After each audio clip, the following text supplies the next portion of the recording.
Revelio.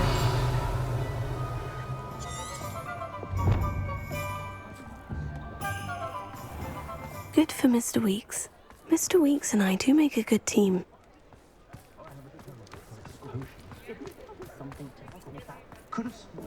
Chores aren't so bad. I don't mind.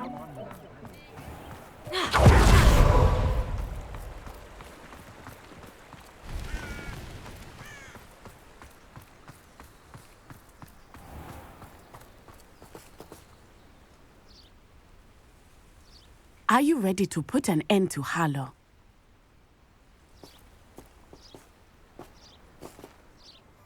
I'm ready to do what's needed to take Harlow down.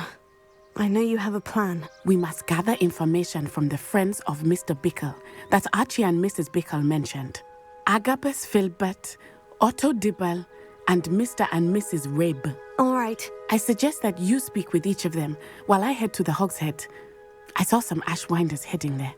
And as my mother would never go near the Hog's Head, she is less likely to learn of my activities than if I were to wander the village questioning its residents. Where am I to find these friends of his? I do not know about Mr. Rabe, but his wife, Daisy, is often in Hogsmeade, as is Agabus Filbert. And Otto Dibble, he works at Gladrags, so you will likely find him there. What sort of information am I trying to gather from these people? They may know what evidence Mr. Bickle had against Harlow, or they may have evidence of their own. We simply need to know whatever they know. Very well. I'll speak with them. See what I can learn. I knew I could rely on you. We need to know how they are being blackmailed by Rookwood and Harlow. Meet me here after you have spoken with them. Hopefully, by the time you return, I will be able to move a bit more freely. May I ask you about Mr. Bickle's friends? Of course. Very well. I'll speak with them. See what I can learn. I knew I could rely on you. We need to know how they are being blackmailed by Rookwood and Harlow. Meet me here after you have spoken with them.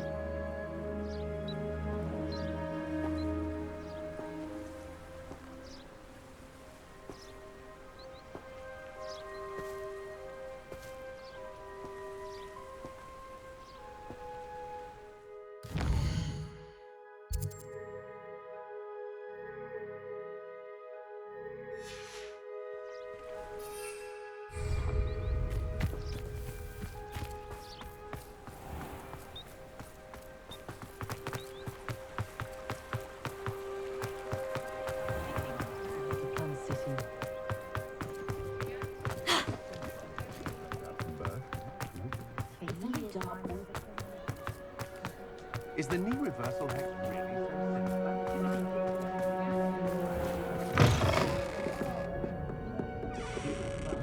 so Mrs. Rabe should be nearby.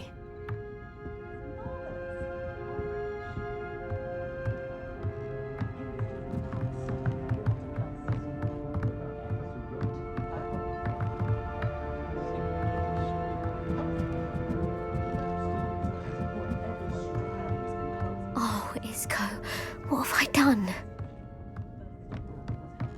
Revelio.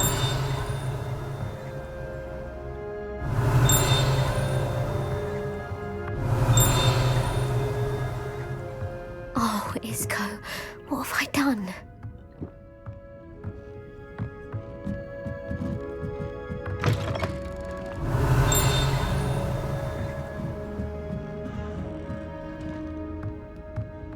Oh, Isco, what have I done? Alohomora.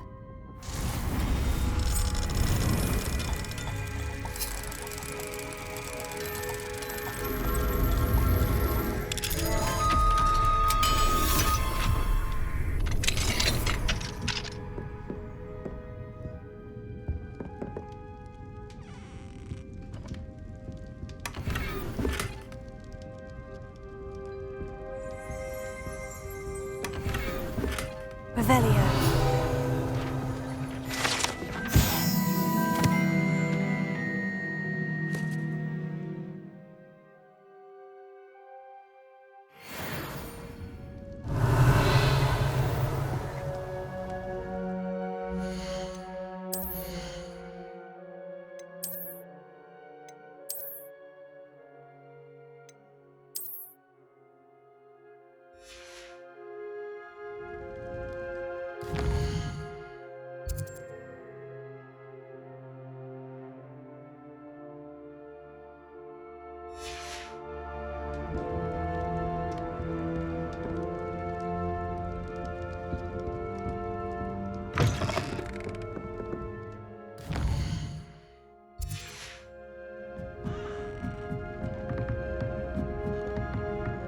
Isco, what have I done? Mrs. Rabe, I wondered if I might speak with you about Theophilus Harlow. I'm a friend of the Bickles and I'm trying to gather evidence against him. Poor Joanna and little Archie. And now Harlow has taken my darling Isco. What do you mean? Why? I'm a security guard at Gringotts, and my husband is a curse breaker for them. Harlow approached me about helping him extort my colleagues into giving him treasures from the vaults. And you declined? Of course I declined. Repeatedly. I thought they'd given up, until I came home one night and found my husband gone, and a note affixed to my door with a knife. The note stated that I only had a few days to reconsider helping with some banking needs, and that my husband would appreciate it if I acted quickly. But the help Harlow wants is help that I cannot give, and my dearest Isco is paying the price. Why wouldn't Harlow extort your husband? Isco's job is even more removed from the vaults than mine. He travels the world for the bank. He could do nothing for Harlow. I'm the one in the bank on a daily basis, which evidently makes me an enticing target for blackmail. Have you helped Harlow since your husband was taken? No, I'm worried sick about Isco, but he'd never want me to compromise my integrity. I also know that he's extremely clever. That said, I was hoping he would have escaped by now. It makes me concerned as to why he hasn't. Are you sure the note means that your husband was kidnapped? What else could it possibly mean? Besides, I came home to find that someone had trampled the daisies in our garden. It may sound silly, but those were Isco's pride and joy. He would never have let that happen. Thank you, Mrs. Rabe. Knowing the lengths that Harlow will go to is helpful, albeit more than disturbing. Mr. Bickle was trying to help us, but now he's gone. I don't know what to do. I shall do all I can to get evidence against Harlow, Mrs. Rabe. Very well. Here's the note I received. You must be careful as well. Please don't put yourself in danger.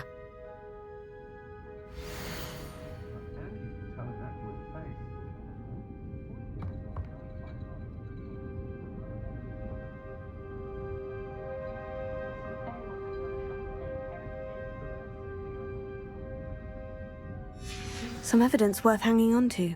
Thank you. I hope it's not too late. Now to find Mr. Bickle's other two friends.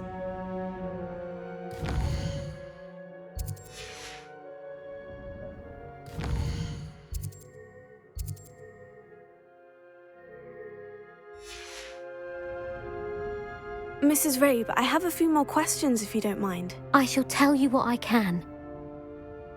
Thank you, Mrs. Rabe. Knowing the lengths that Harlow will go to is helpful, albeit more than disturbing. Mr. Bickle was trying to help us, but now he's gone. I don't know what to do. I shall do all I can to get evidence against Harlow, Mrs. Rabe. Very well. Here's the note I received. You must be careful as well. Please don't put yourself in danger.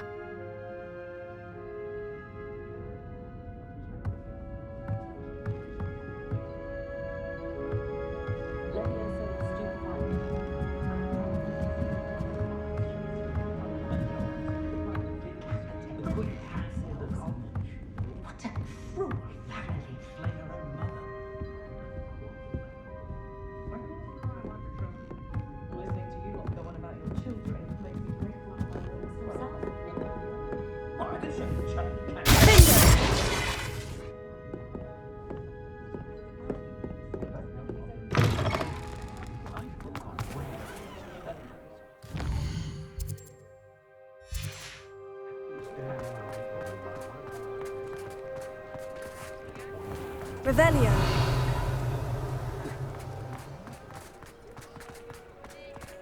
Otto Dibble works at Gladrags. I should check there. Please tell me you didn't take it, but perhaps it's been here all along. Plenty for your perusal today. Take your time.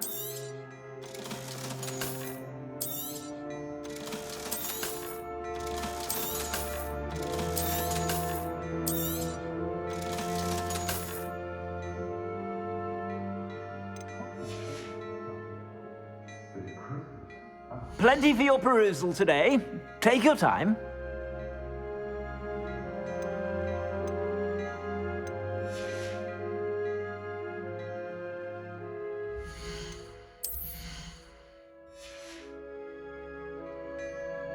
Plenty for your perusal today.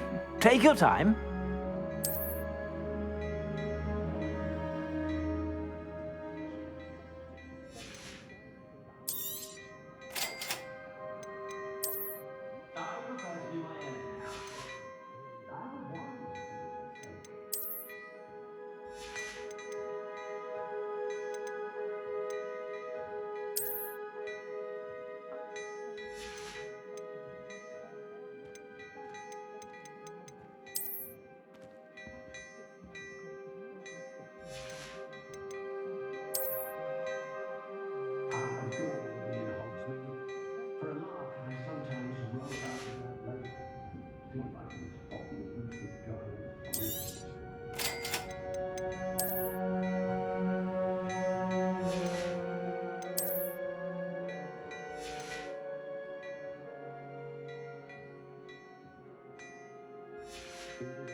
Please tell me you didn't take it. But perhaps... Mr. Dibble, may I speak with you?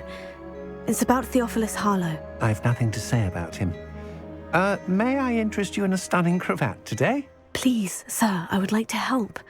I spoke to Mrs. Bickle. You know the Bickles? All right. But we must be discreet. Can't have Mr. Hill hearing this. I know Mr. Hill. He was kind to me the day of the troll attack. Oh, he's a good man. But even he wouldn't understand about Harlow. It started a few weeks ago. I was distracted, reading a note, when you-know-who came into the shop. I hid the note behind the counter and offered to help him. He stared at me for a moment, then asked me to check on an order he'd placed. I went into the storeroom to check on what turned out to be a non-existent order. When I returned, he was holding the note. What was in the note? It was a note from Rosie Hill, Mr. Hill's daughter. You see, we've been, secretly engaged these past 6 months. We haven't told Mr. Hill yet. I dare say he has higher hopes for her. Harlow advised me in no uncertain terms that my relationship with Rosie, not to mention my employment here, depended upon my cooperation. What did he ask you to do? It all happened so quickly. In an instant, he took a very expensive scarf from the counter, pocketed it, and smiled. He said, "Your secret is safe as long as I can supply my lady friend with delightful items like this every so often." I've been able to cover for his requests until now with some creative bookkeeping, but I can't keep it out for much longer. I'm terrified to say anything. I could never live without Rosie. Could you give me a bit more detail about the note that might help me to identify it should I come across it? It's on Rosie's special pink stationery. It has her monogram at the top, RH. That's how Mr. Hill would know it was real. What have you been doing to keep the extortion a secret? Well, as I mentioned, creative bookkeeping. And I've also been trying to cover the costs with my own savings, but I'm running out of money. Of course, none of this bodes well for my efforts to improve my circumstances and to be worthy of Rosie. I met Mr. Hill the day of the troll attack. He was kind to me. Why don't you just tell him? He's a lovely man. But when it comes to Rosie, I fear he loses all perspective. He'd see this as a grave betrayal. I'd lose my job instantly, and Rosie as well.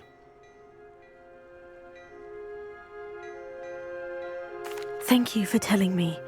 I'm gathering evidence to take Harlow down. I would love nothing more than to see him rotting in Azkaban, but be careful. He's an awful man and incredibly dangerous. As for Rosie's letter, should you happen upon it, I have committed it to memory. You may destroy it immediately. Understood. Now hurry off before Mr. Hill returns. Where was I? We're on the right track. Now to find the last of Mr. Bickle's friends.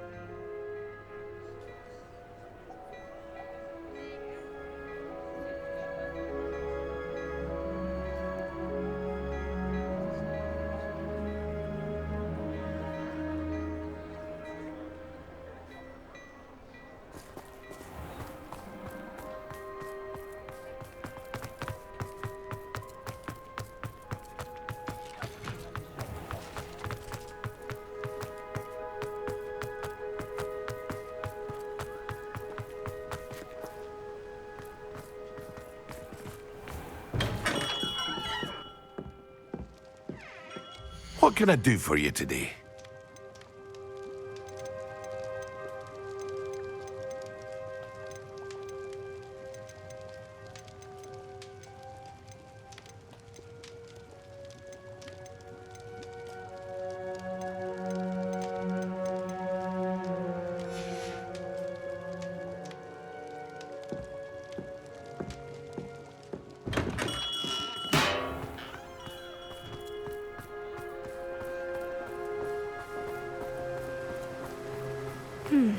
Agabus Filbert must be around here somewhere.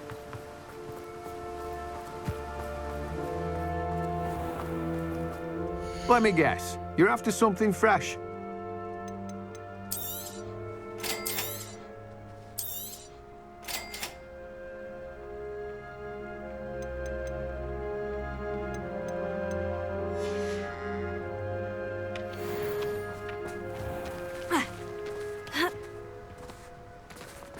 Hello there.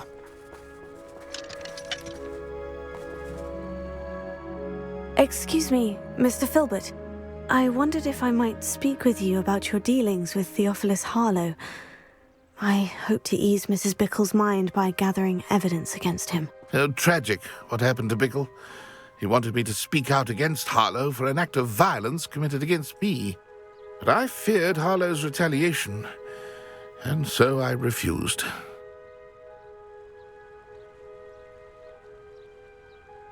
If you had spoken out against him as Mr. Bickle asked, perhaps Harlow would be locked away by now. Perhaps. But perhaps I would have suffered a similar fate. You said that Harlow committed an act of violence against you. Could you tell me what happened? Before my extraordinary wife, Dulcibella, passed away, she had just completed a small book of poetry. As a surprise for her birthday, one she never had the chance to celebrate, I had the book beautifully bound and plated in gold. One day, Harlow came calling to punish me for having spoken out against the Neanderthals that comprise Rookwood's lot. Before I knew it, I'd been petrified, and Harlow was rifling through my home. He found the book of poetry, with its exquisite gold plating. I watched helplessly, lying there in my entranceway as he walked away with the book, laughing as he went. I was shaken to my core. Still am, to be honest. I imagine you fear Harlow retaliating again. But do you mind if I share this information with Officer Singer? I suppose I have no choice. This extortion can't go on forever. You can pass it on to anyone who may be willing to help. Harlow does not like people talking, as you already know. I've spoken with Mr. Bickle's friends. Now to find Natty.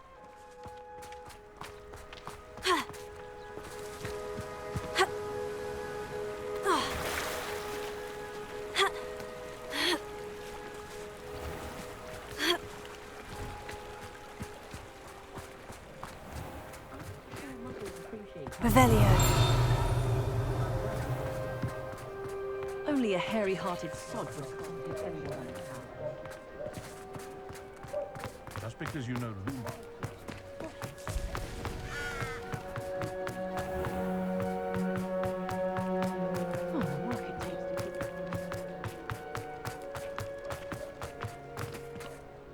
Alohomora.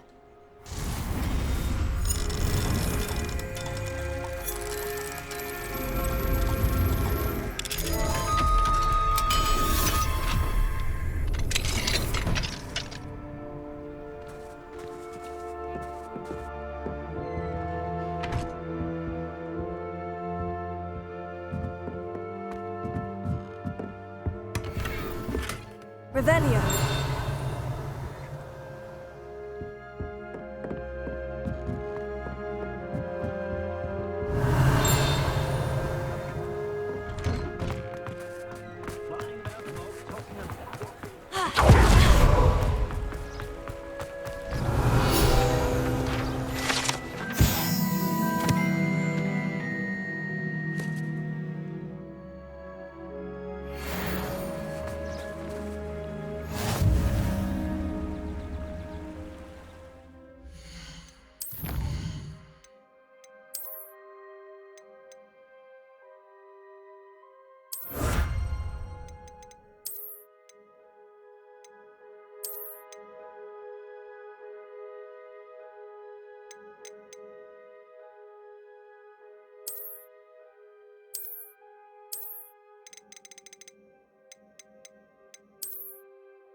It's not like Natty to be late.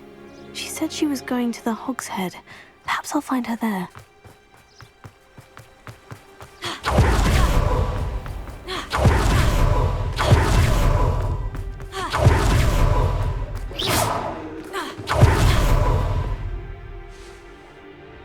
What's more powerful than the dark arts? Even love. Revelio.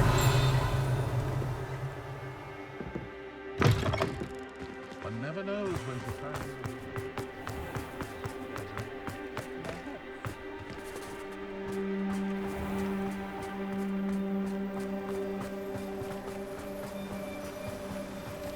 Natty must be around here somewhere.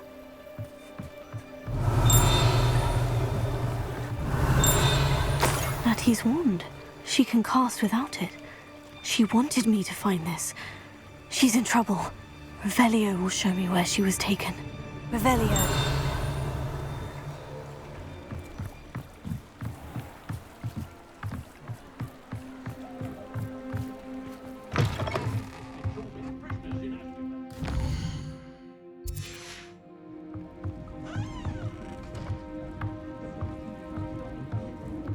Nosy little students get what's coming to them.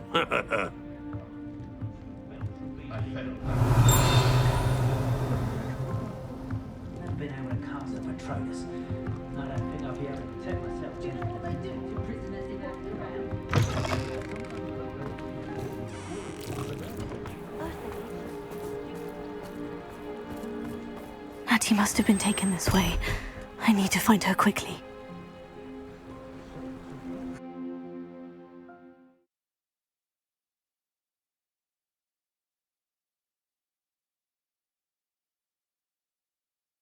Footprints led to this room. There must be another way forward.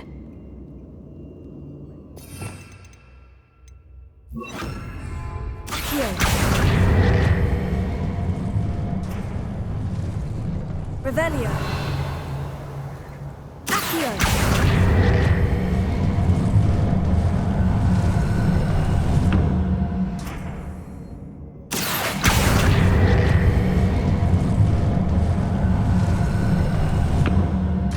Hidden door. Revelio.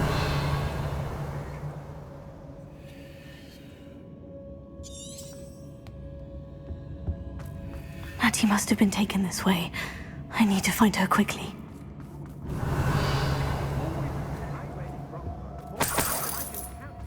They're incapable of defending themselves.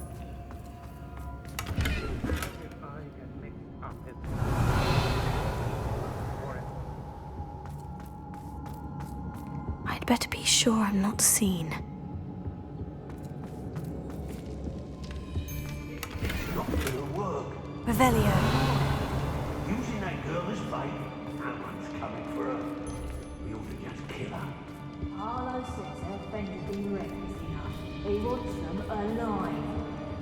Only a Hogwarts student would be arrogant enough to come in here alone. Keep an eye out.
Book of poems that was taken from out of a book. I'm thrilled to have this back. Not so tough now, are ya? Hold sharp! And I haven't even had my tea yet. Expulso! You let things catch you. A flash of inspiration. Bombarda. Expulso! Confringo. Expulso! Stupefy. Bombarda. Better be a beast. Confringo. You're going to regret that.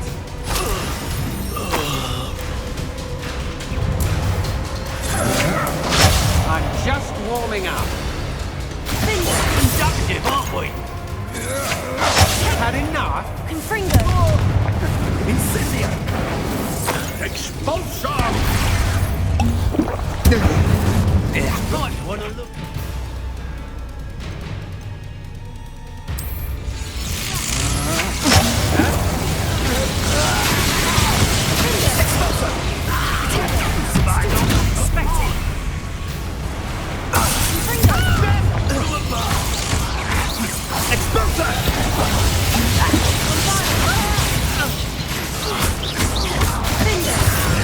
This has become personal. Confringo. Expulso!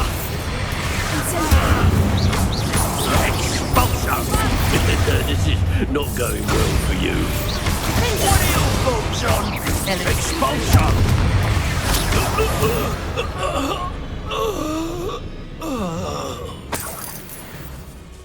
Revelio.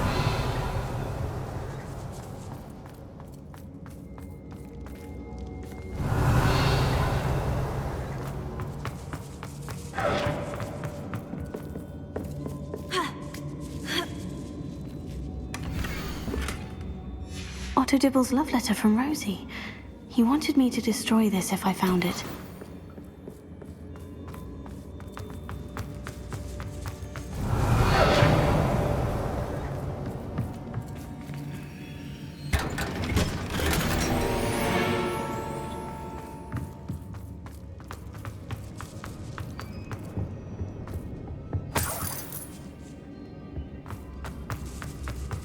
Revelio.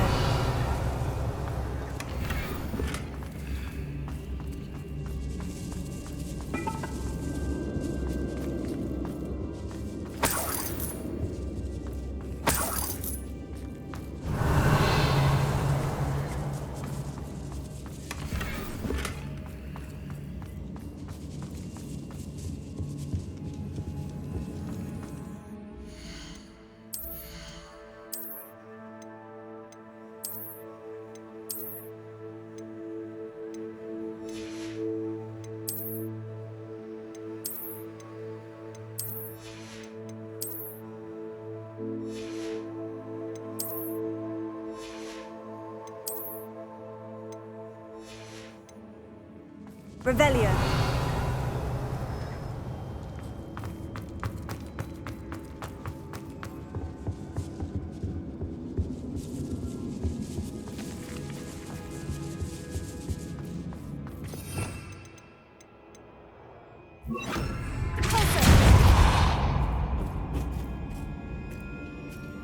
Revelio.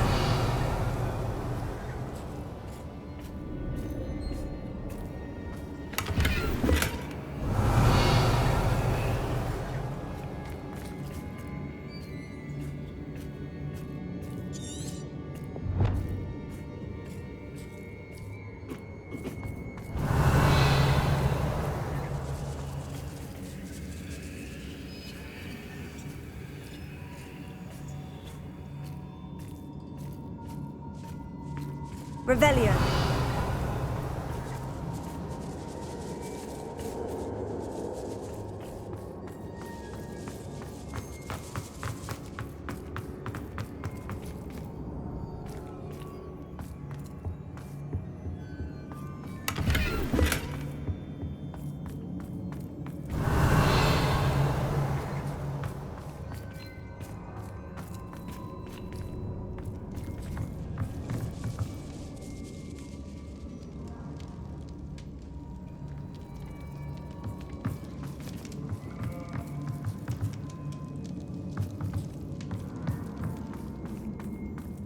Revelio.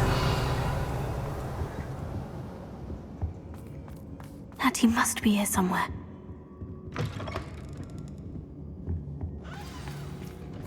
You found us!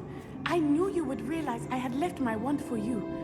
Speak to Mr. Rabe. He will tell you what you need to do.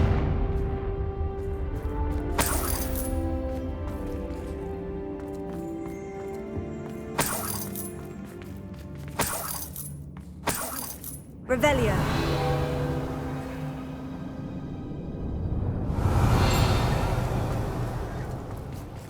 Alohomora.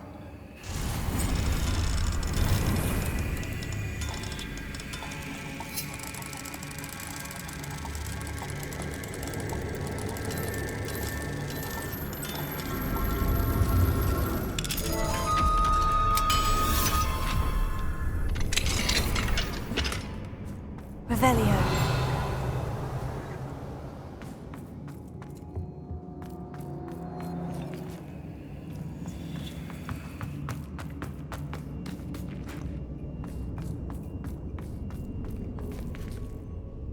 Incendio!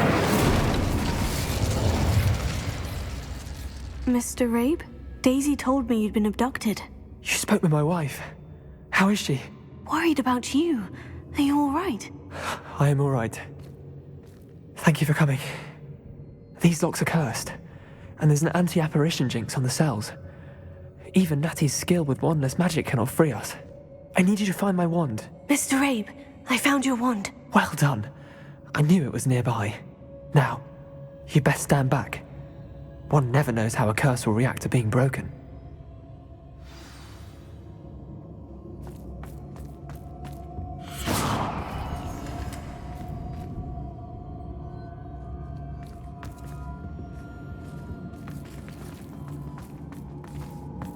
Revelio.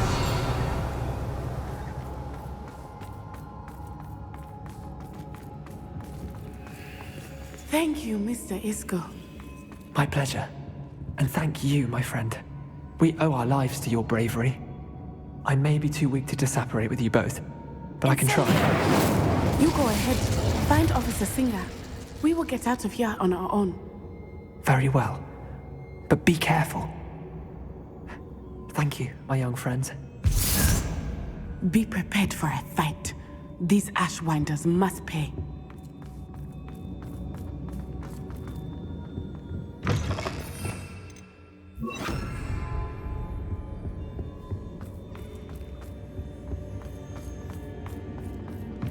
Revelio.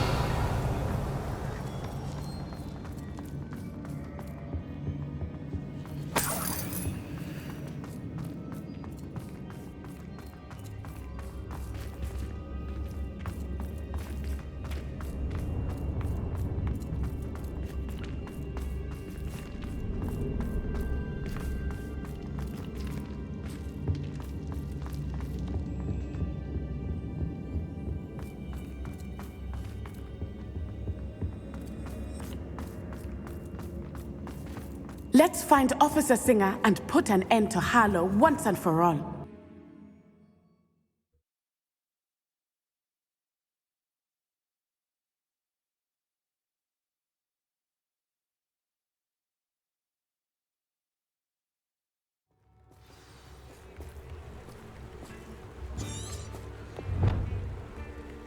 Natsai Onai. I should have known. And you, the troll dispatcher. Oh, thank goodness the two of you are safe.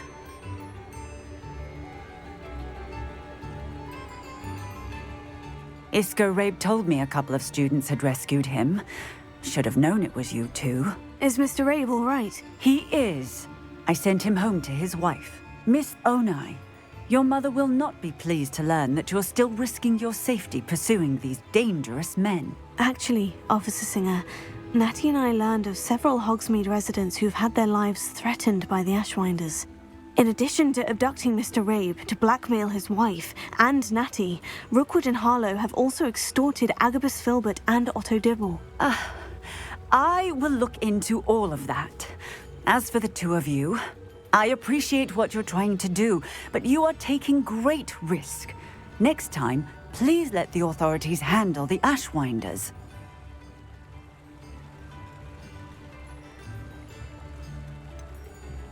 With all due respect, officer, the authorities haven't done much about any of this. There's more to taking down an organization like the Ashwinders than simply storming in and hauling them off based on a few accusations. I must insist that you leave them to us. We shall have no further discussion on this. Natsai, you may wish to speak with your mother about this before I do. My mother will not like this. Thank you again for rescuing me. We shall speak soon.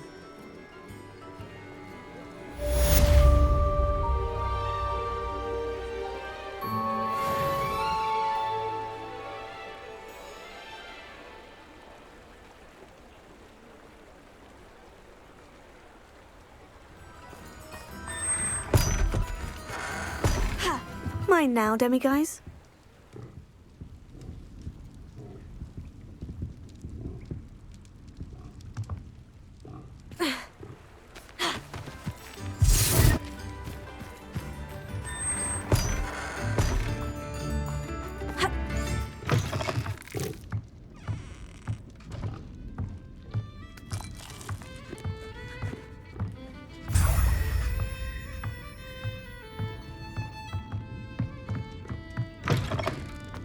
New instruments are expensive. I remember you.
Hello, Mr. Moon.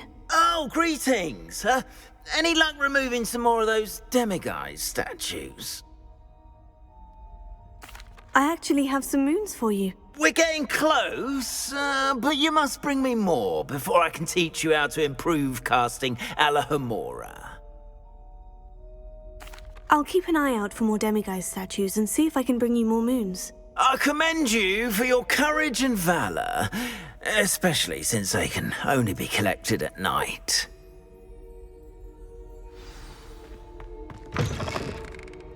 Revelio.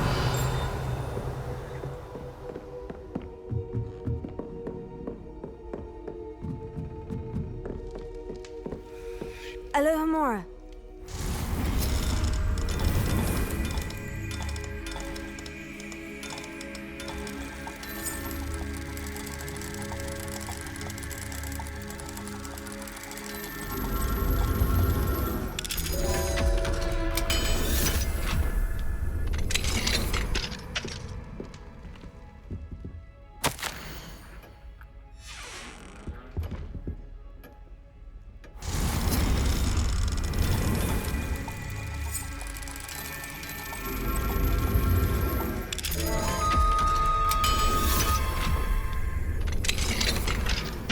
Revelio.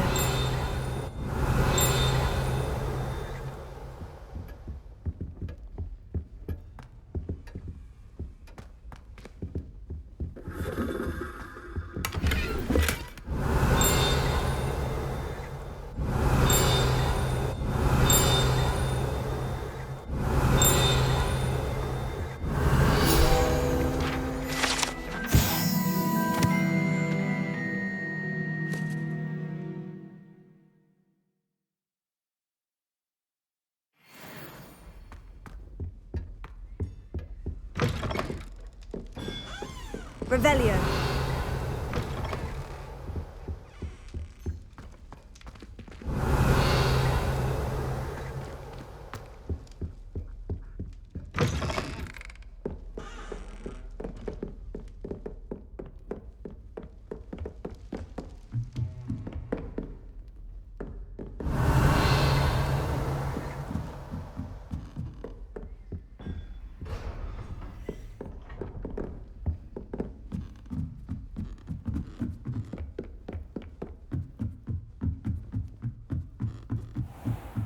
Revelio.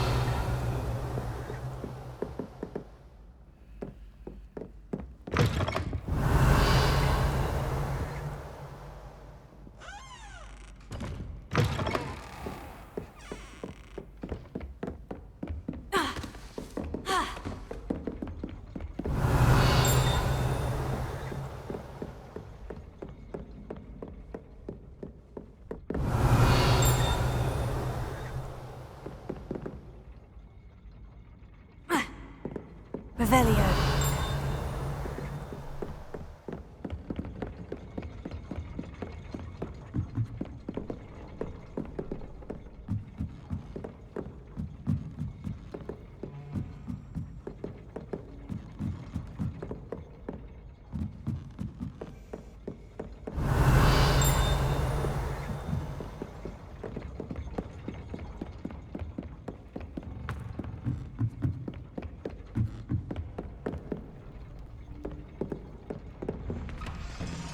Revelio.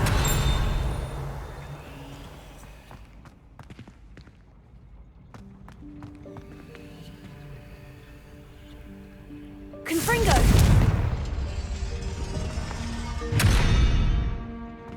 Finger.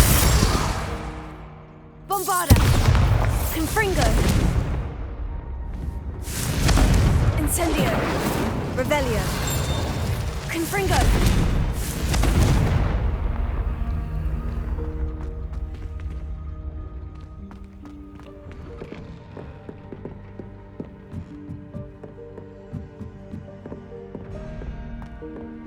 Revelio.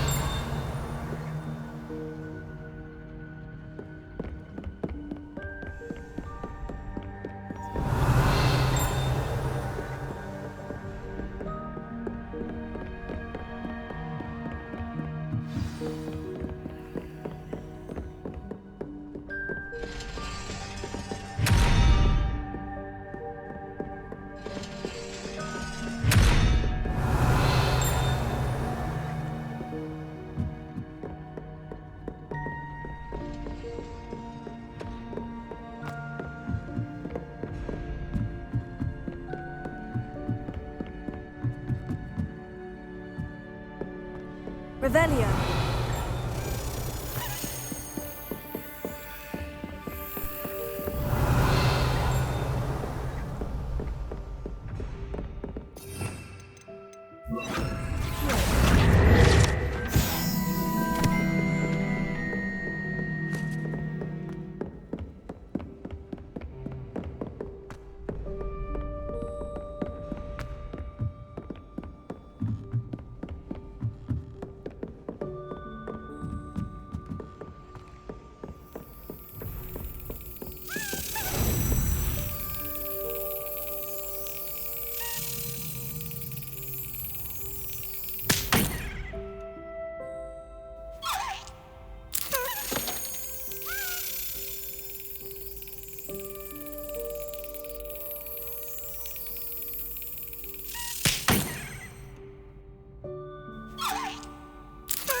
Revelio.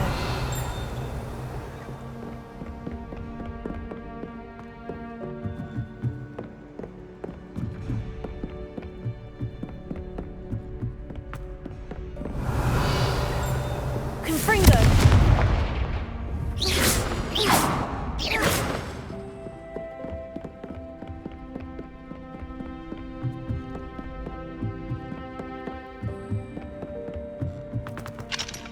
Alohomora.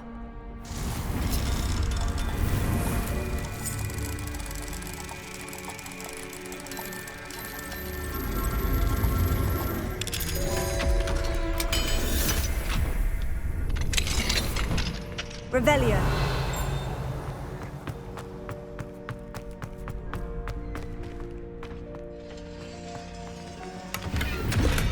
Confringo. Revelio.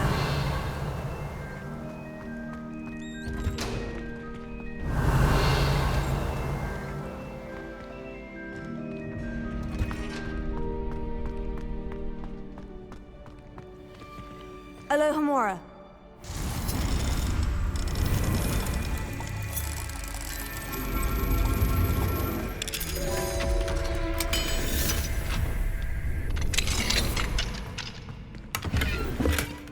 Revelio. Lumos.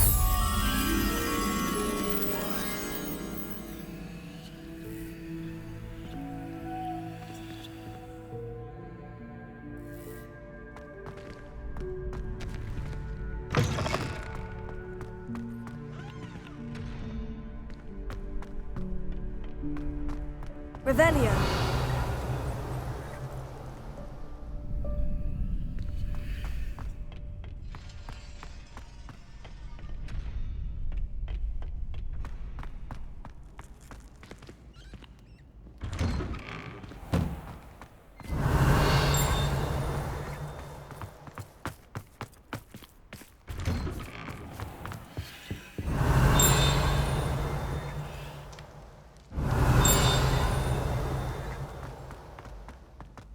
Revelio.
Revelio.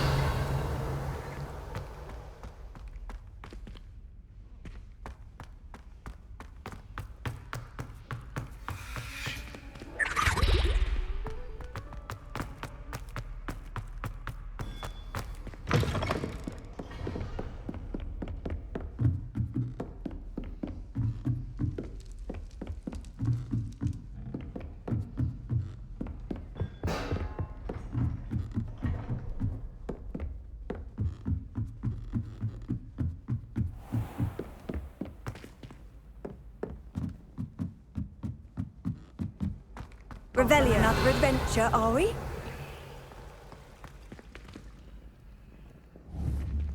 Confringo. 400 years.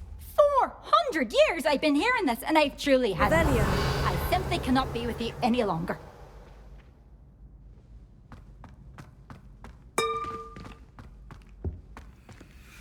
Alohomora.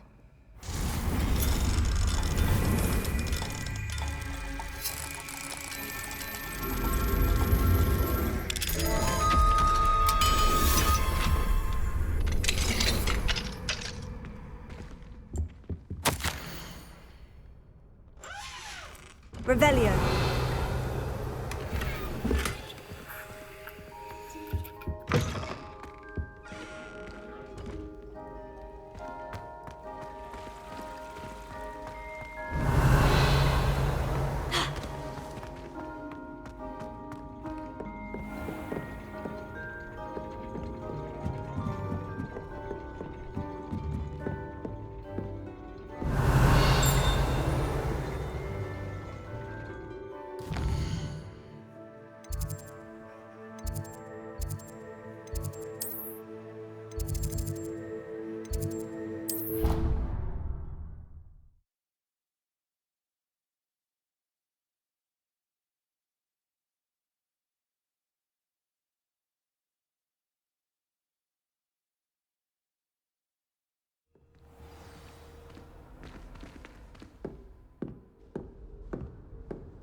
Here we go. The last house token. Time to see what's inside.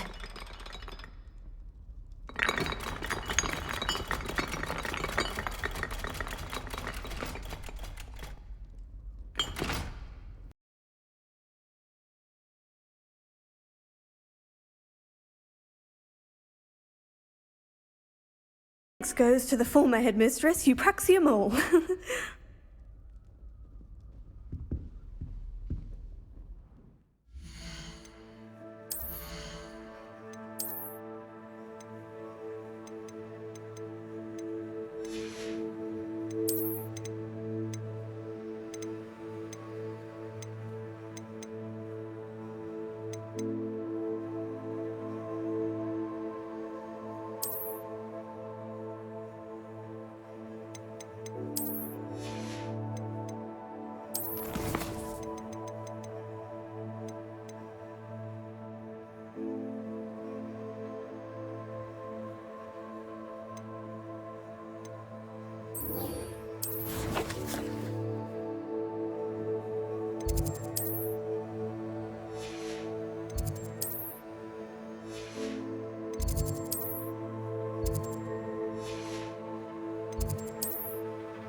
Hello, Nellie. Actually, I've found all of the keys and opened my house chest. Oh, wonderful. What did you find? I found a rather interesting costume. Brilliant. Well, thank you for solving that mystery for me. I always wondered what those keys would lead to.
Revelio.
Revelio.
Revelio.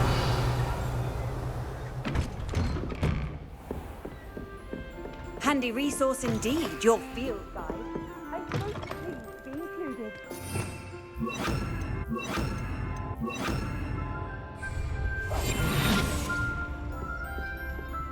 Revelio.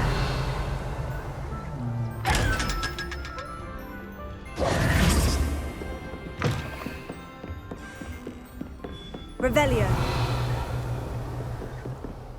Alohomora.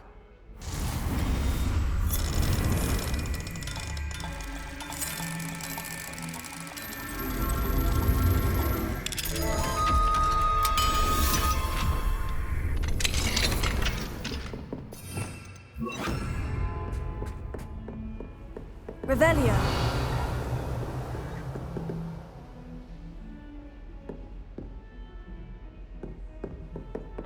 Confringo.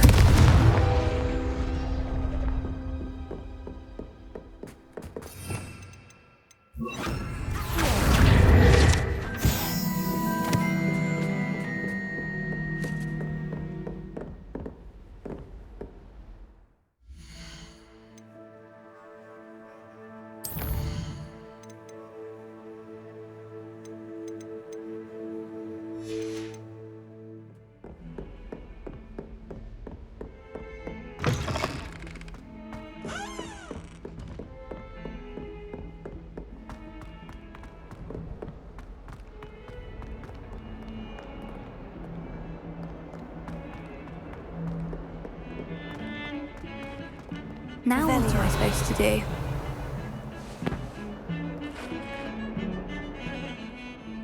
Pardon me, is everything all right? No, it's not. We only had 2 bells to go, but she just had to go and spoil things. I'm afraid I don't follow. Who spoiled things? Also, what bells? Professor Black ordered Mr. Moon to take down the bells in the bell tower. Said they were giving him a headache. Those bells are a part of Hogwarts. I wasn't about to let that happen. So, I asked my friend Adelaide to help me put them back. We've always been a duo of sorts, Adelaide and Evangeline. Addie and Evie. Anyway, it was going swimmingly until Black started asking questions. Then she wasn't comfortable with our rule breaking. Now I'm stuck, unable to tell which bell goes where. Is it really that important that the bells go back up? Is it really that important? They're part of the school's history. Those bells likely told a young Merlin that he was running late to Charms, or called Ignatia Wildsmith to dinner. We can't simply fiddle with history. We're meant to be its stewards. It's certainly an odd decree, even for Black.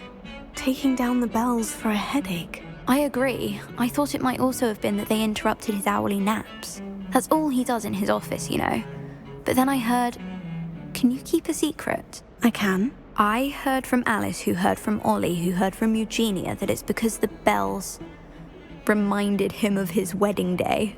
Breaks out in a sweat every hour on the hour. But mum's the word. If only 2 bells are left, isn't it fairly easy to tell which goes where? Easy for you, perhaps. I happen to be tone deaf. Mother likes to say I couldn't carry a tune if it hopped on my back like a chocolate frog. No point putting them back in if they don't sound just as they did before, for the sake of historical accuracy. Perhaps I could help put the bells back up. Really? Oh, that would be wonderful. The bells are in the bell tower just above the music room. You're certainly of more help than Adelaide. I imagine the bells are just inside the bell tower. About the bells, Evangeline. Terrible, isn't it? I've half a mind to write to the ministry and tell them everything. I just want them returned to their rightful places in the bell tower. Revelio.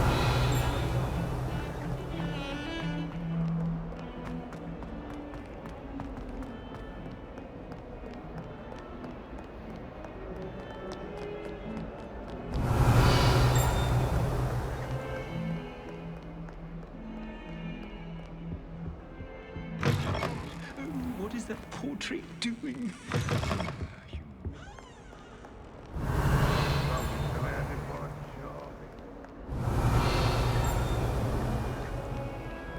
Revelio.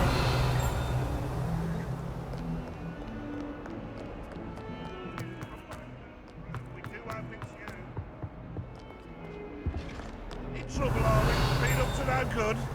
Thought as much.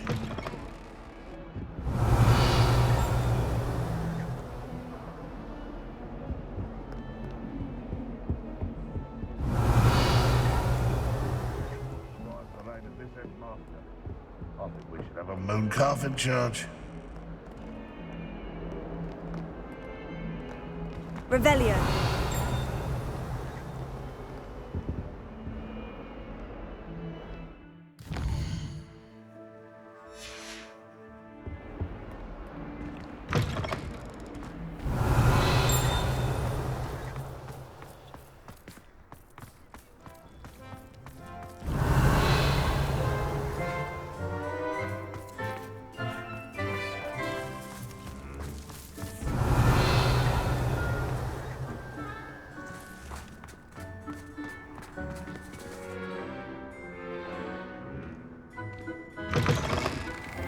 Revelio.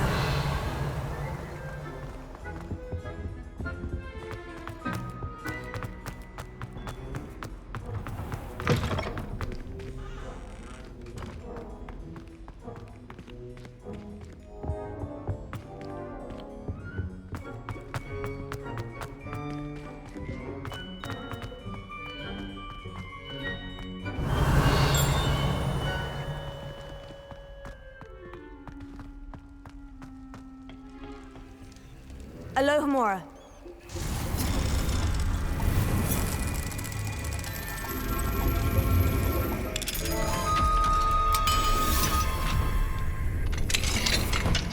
Revelio.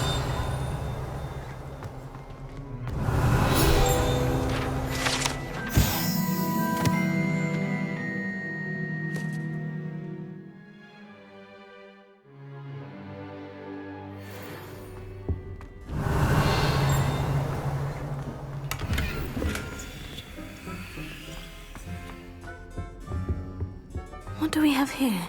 A demiguise.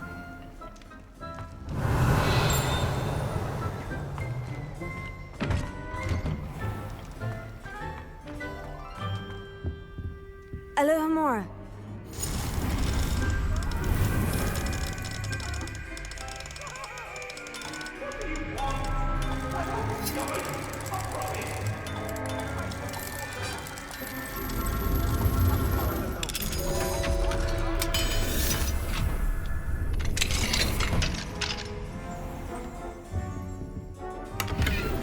Revelio.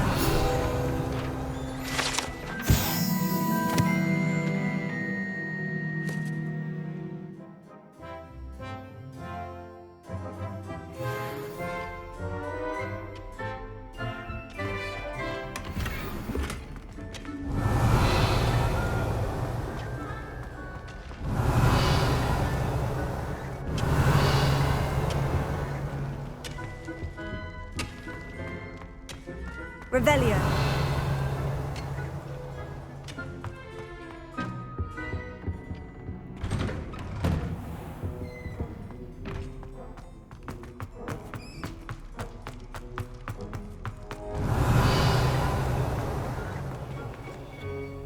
Alohomora.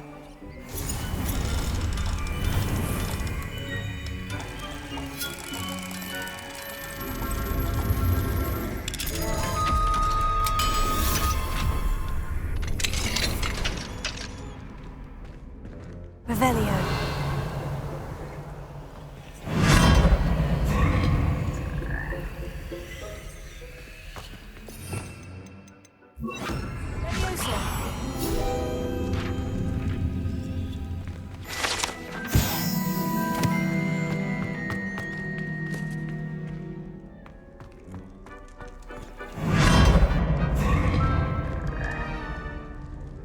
Revelio.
Revelio.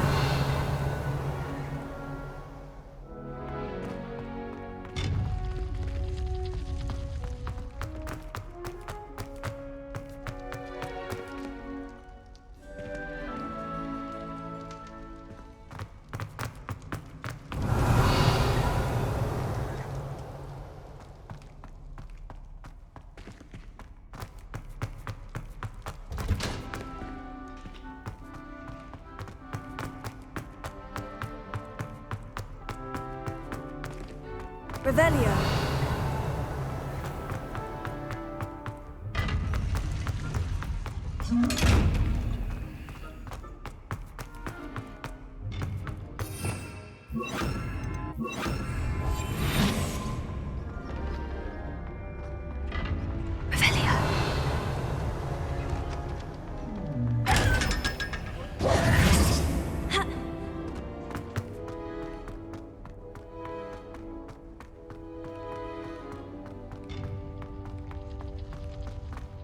What are you up to now?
Revelio.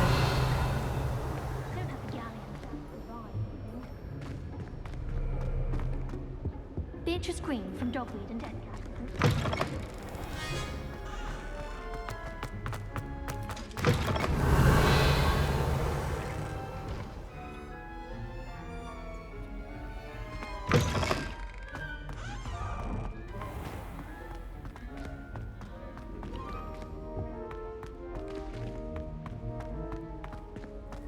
As a muggle.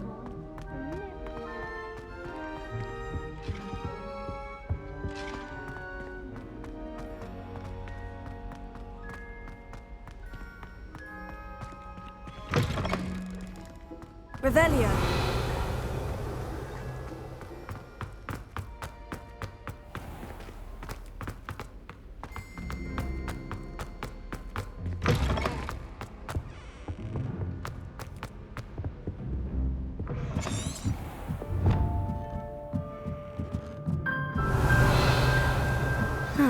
The bells must be upstairs.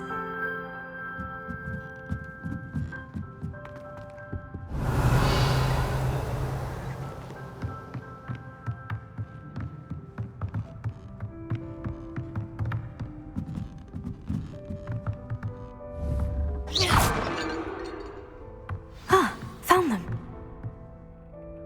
I'll have to get those up there somehow.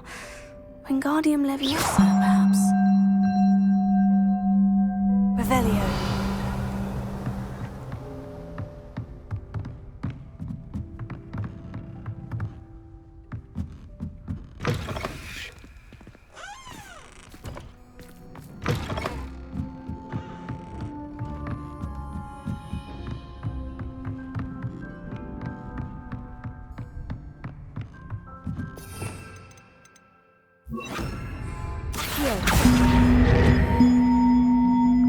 Wingardium Leviosa.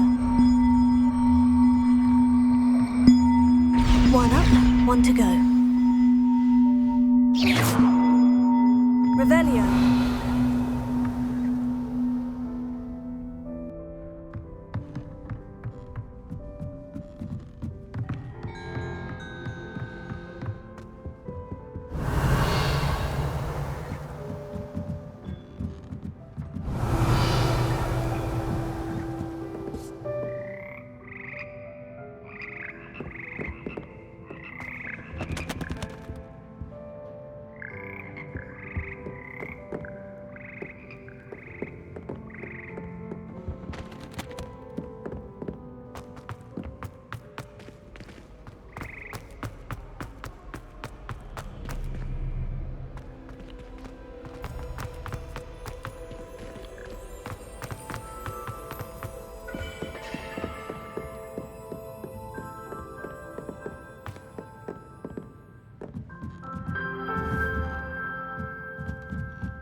Revelio.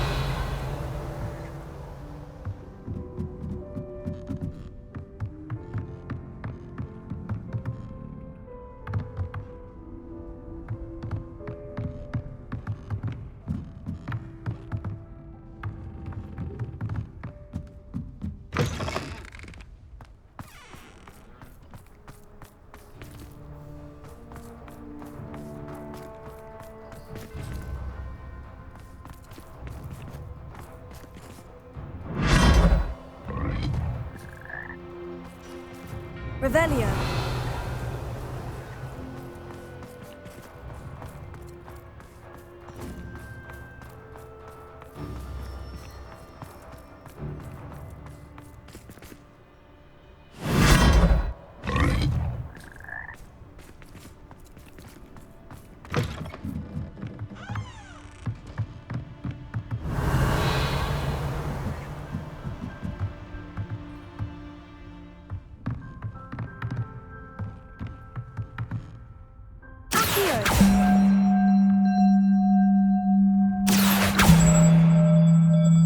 Revelio.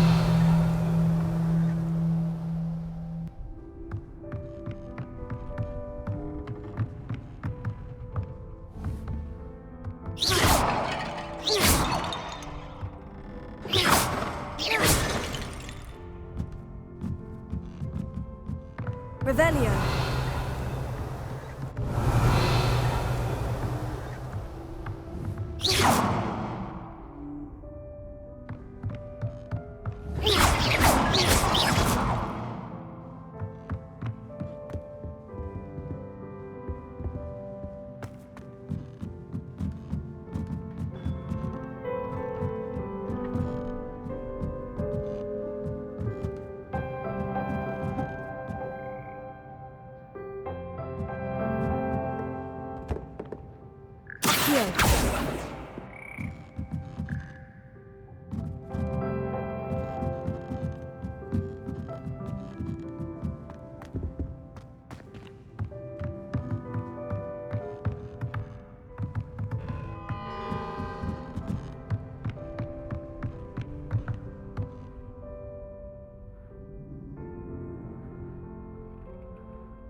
Revelio.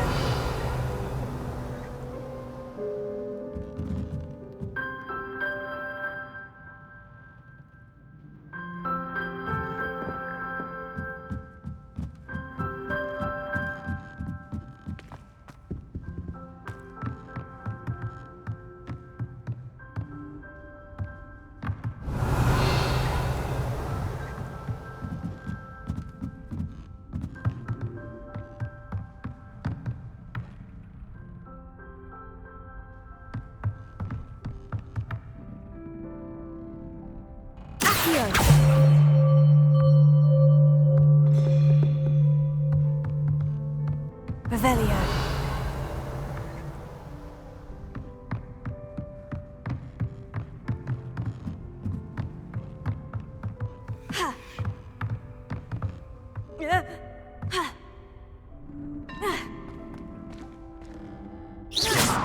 Revelio.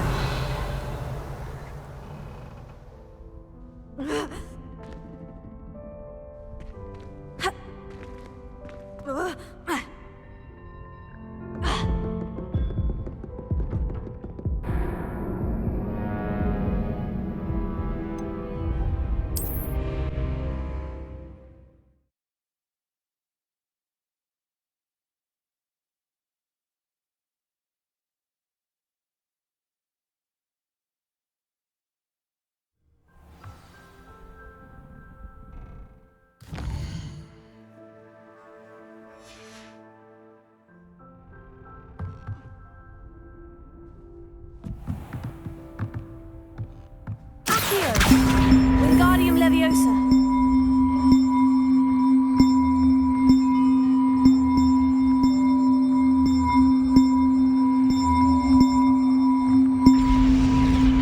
Well, that wasn't too hard. Evangeline should be pleased about this, even if Black isn't.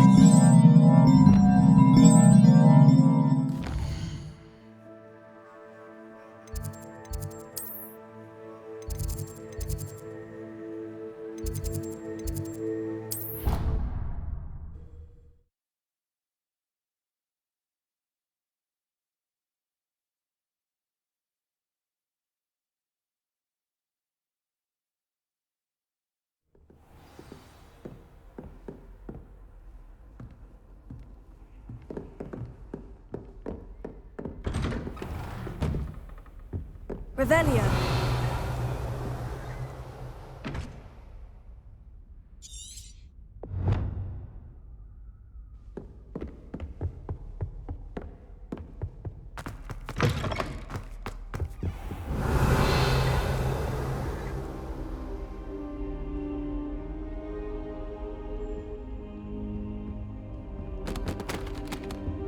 What do we have here? Guys.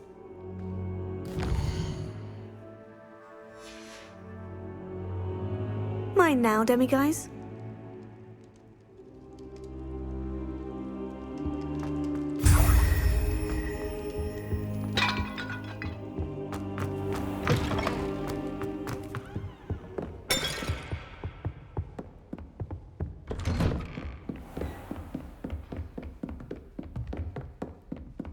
Revelio.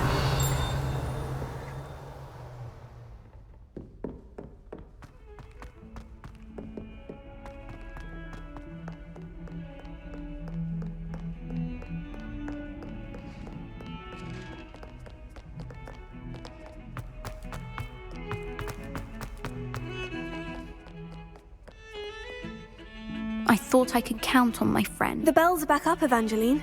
You're a credit to the school. I can't wait to hear them. I can't wait for the headmaster to hear them. I wish I could see his face. Future generations may not truly appreciate what you've done, but I do. And I hope that you do as well. You don't know how much this means for me and for Hogwarts.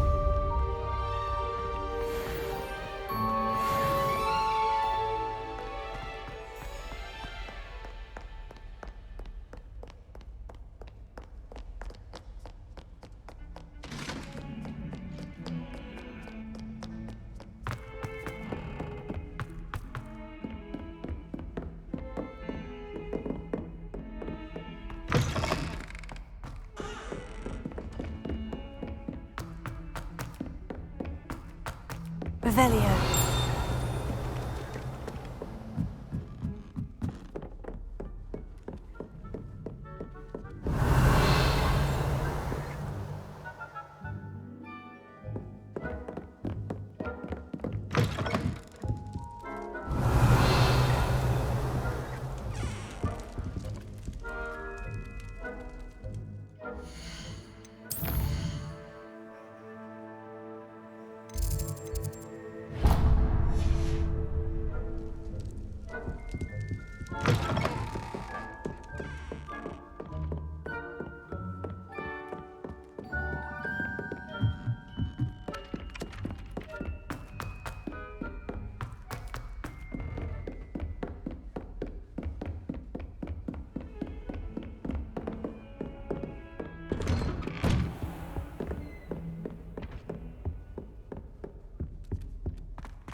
Professor Fig, the Keepers have shown me where the next trial is. Has something changed? Lodgok and I have learned that the goblins are searching for another repository, like the one we saw at Rookwood Castle. And I discovered that they're building massive drills to help in their search. Professor Fitzgerald seemed very concerned. I see. Ranrock clearly knows even more than we suspected. And sir, there's something else. Lodgok knew Miriam. He knew Miriam? They encountered each other at Rookwood Castle. She was doing research. That's where she found the container with the port key. He liked her so much that he let her leave with it, despite orders from Ranrock. I don't know what to say. She could win over almost anyone. I want to hear more of this. And, in fact, I'd like to speak with Lodgok directly. But we've no time now. Where is the next trial? Believe it or not, it's in the headmaster's office. Incredible. Very well, you'll need the password to get past the stone gargoyle. The headmaster's house elf will know it. I don't know the headmaster's house elf. Will he even speak to me? I imagine he's loyal to the headmaster. He is. So you'll need a disguise. I have just the thing. A polyjuice potion. You'll look and sound like Professor Black. Wait, doesn't polyjuice potion require a bit of the person you want to change into? And take ages to brew? It does. So how do you already have polyjuice potion to change into Professor Black? One never knows when such a thing may come in handy. Let's just say I felt the need to be prepared for anything after my fruitless trip to the ministry on his behalf. Now, time is of the essence. Drink up and I shall explain more.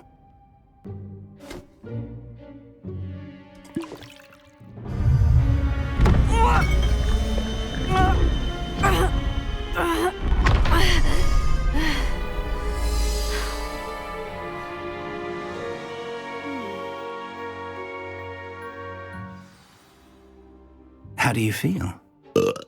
Incredible. I won't forget that taste anytime soon. How do I sound? Convincing. I've taken the liberty of transfiguring your robes. As we discussed, you'll need the password from Scrope, who could be anywhere in the castle. You might look for Professor Kagawa. She's taken to badgering the poor elf about Quidditch in the hopes that he can convince Black to change his mind. Thus far, unsuccessfully. I see. But what if Professor Black sees me? Leave him to me. I shall tell him where to meet a liaison from the ministry in Hogsmeade. That should give you plenty of time. Thank you, Professor. I suppose we'll meet again in the map chamber. It's rather strange to hear gratitude coming from Professor Black. I'll see you there. Now to find the headmaster's house elf.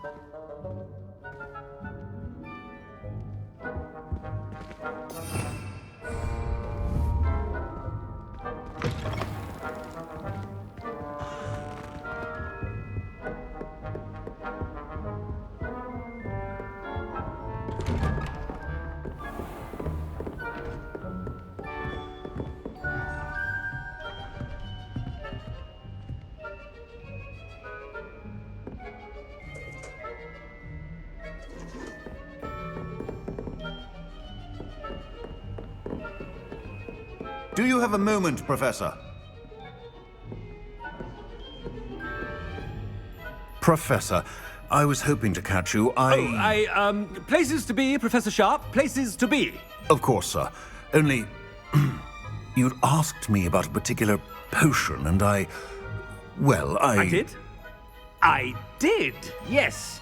Well, spit it out, Sharp. I don't have all day. Probably best not to discuss it here, sir.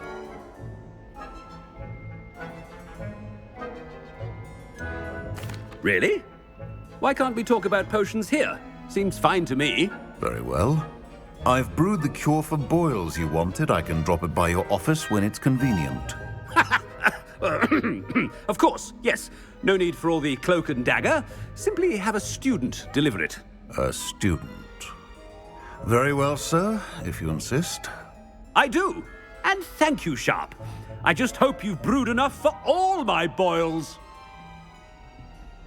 Now, to determine which student gets this rather unenviable task. Greetings! I mean, out of my way, children! If you must speak with me, consult my secretaries or what have you. Now move along.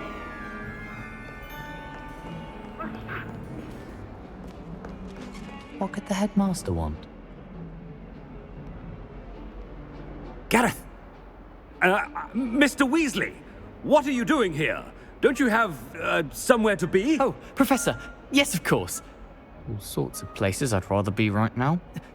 Do you need something from me? I'm looking for my house elf. Surely you've seen him? Ah, the little one-eared fellow. I saw him heading to the Great Hall moments ago. Muttering on about your, sterling graces, sir. I am watching you, Mr. Weasley. Mr. Redding, who owns Honeydukes, tells me some of his billywig stings recently went missing. Prime potion ingredient.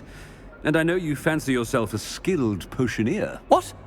But, sir, I haven't been anywhere near Honeydukes. Bah!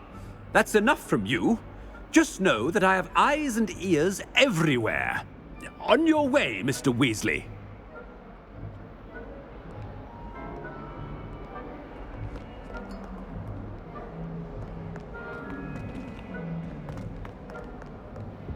Well, there's one for my diary.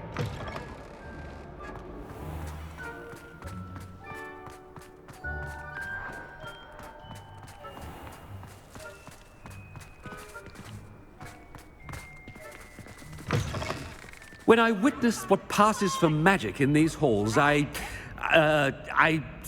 simply mourn for the future of the wizarding world.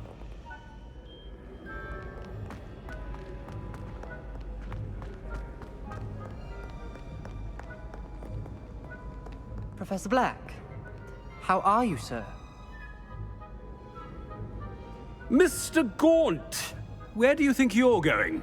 I beg your pardon, sir. I'm simply on my way outside. Taking the day off, eh?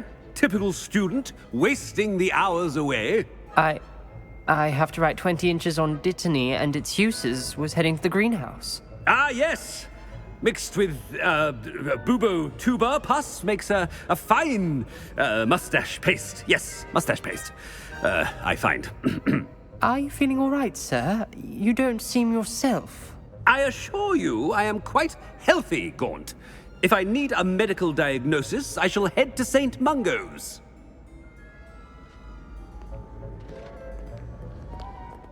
Something. Has anyone seen my ivory-handled hand mirror? Of course you haven't.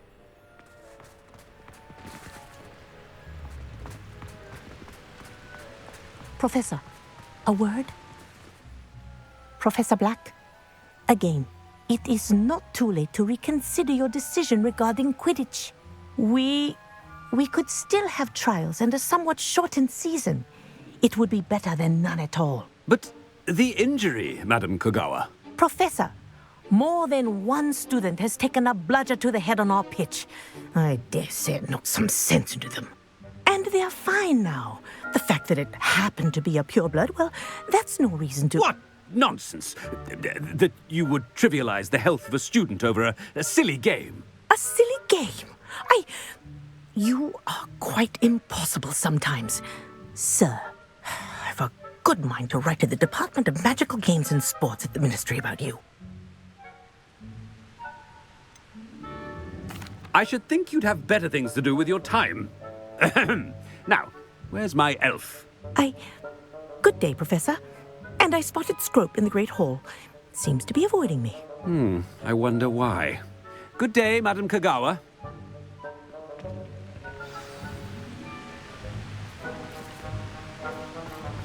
What did we do to deserve him as a headmaster? You call that a shine on those boots? Do better!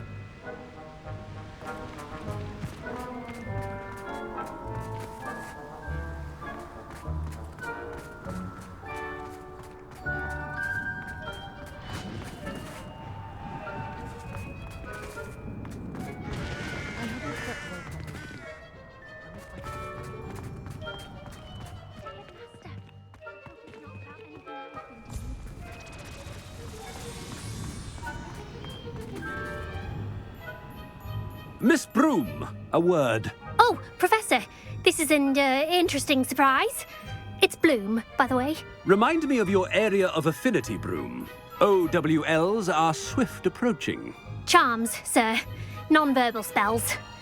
Might work on one that makes me disappear. Well, keep at it, Broom. And before you know it, you'll be as invisible as that new 5th year seems to be. They're not invisible, sir. I've seen them near the library. In fact, they help me with my, heavy books. Speaking of invisible, where's my blasted house elf? Something seems a little off with the headmaster.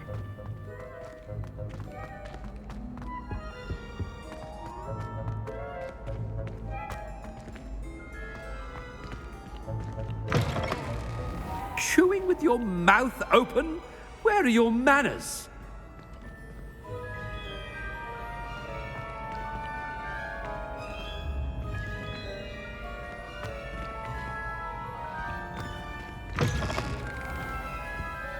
Professor, a word, please. Hello, Professor Black. Ah, Professor Weasley. How delightful to see you. Sir? Since I have you here, I wonder if I might, speak with you about Professor Fig. Oh, very well. I've decided to give him a bit more, leeway with his time. Leeway, Professor? Are you sure that's wise? I confess I do worry for his students. He's rarely here as it is.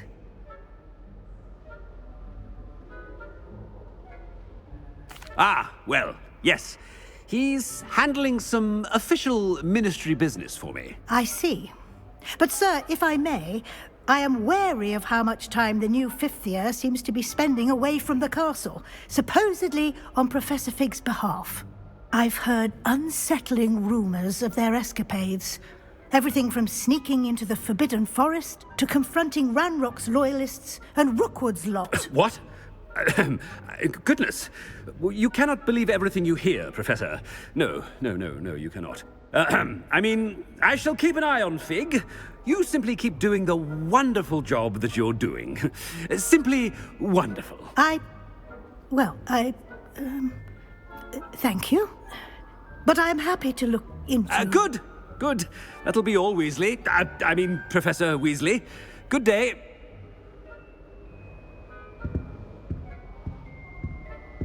A wonderful job. Leeway for Professor Fig. I shall never understand that man. That ought to give Professor Fig some breathing room.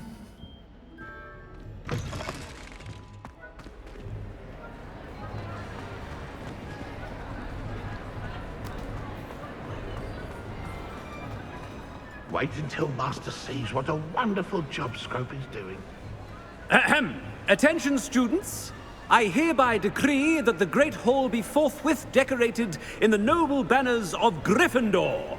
I shall be taking no questions at this time, or ever.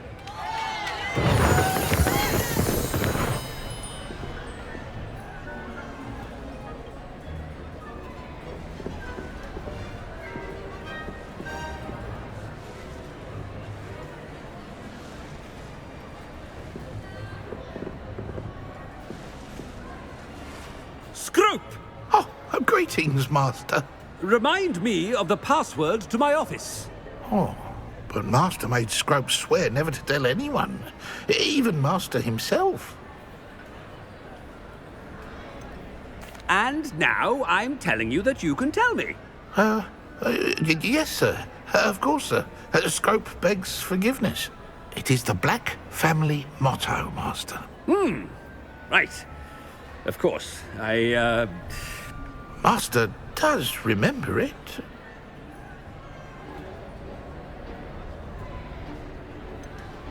Of course I remember. It's the Black family reigns. Is Master giving Scrope a test? It's pure bloods forever, isn't it? Close, Master. Scrope thinks Master is indeed testing Scrope. It is always pure. Obviously. And, of course, as Master knows, in French. Yes, of course. I order you to pronounce it for me. Oh, but Master knows that Scrope's French is most pitiful. Oh, very well. Toujours pur. Ha! Thank you. Never speak of this conversation with me or anyone else. Of course, sir. Scrope shall try his best to keep out of Master's way. The polyjuice potion's wearing off. I best get out of sight.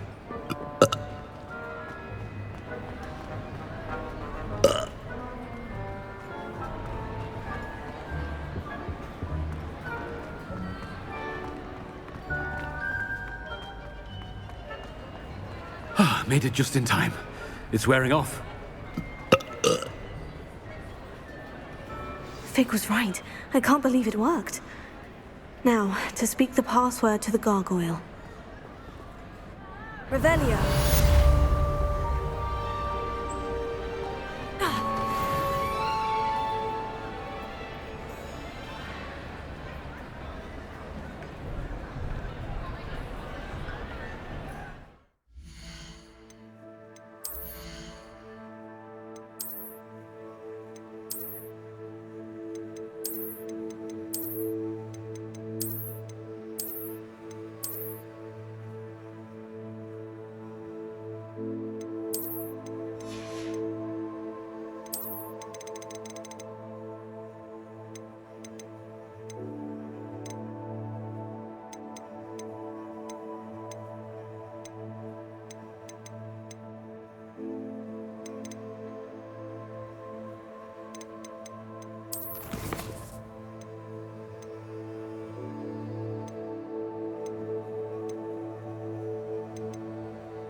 Revelio. Confringo.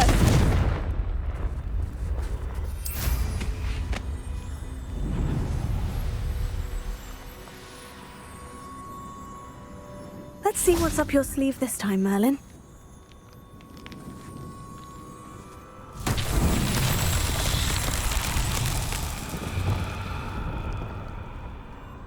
Revelio.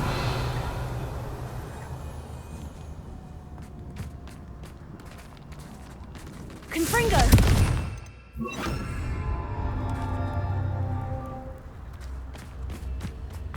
Confringo. Revelio. Confringo.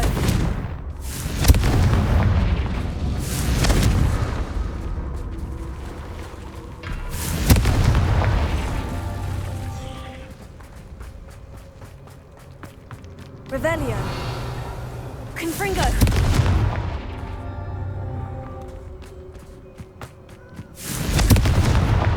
Merlin himself would be proud.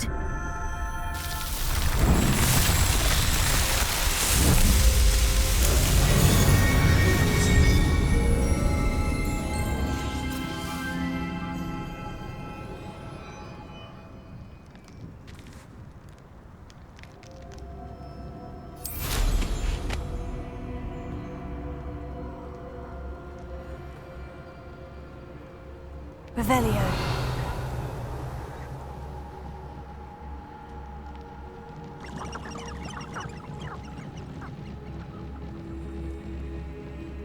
I can do this. I can do this. They will want to help. Is this where we're meeting the centaurs? Well, they don't exactly know we're coming, so it's less of a meeting and more of a surprise, I suppose. I'm not sure about this. I can't imagine they're fond of being surprised. We don't have a choice if we want to help the Snidgets. Perhaps they'll be able to tell that we're sincere. There's something about them that's so knowing. It's almost unnerving.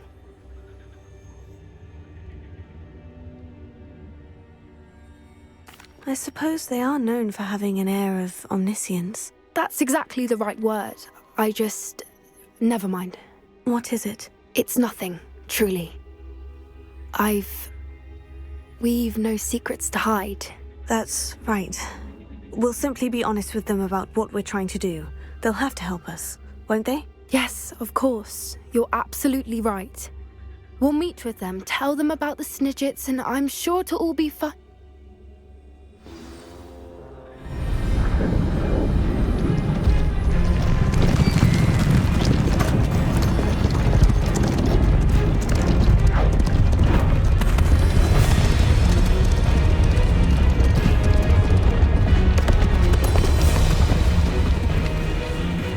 What do you think you're doing here, humans? Please!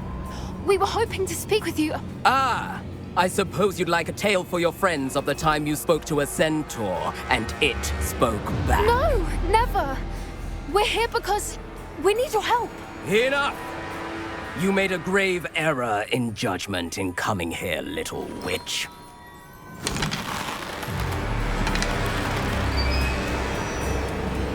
Leave them be, Alec. We do not harm the young. It is not our way. You forget your place, old fool. I'm the leader of this herd, and while you cling to our way, their kind continues to slaughter beasts like us without a care! From what I can see, they have slaughtered no one. They will leave here unharmed. Mark my words, Doran. If I ever see them again, it will be all 3 of your heads.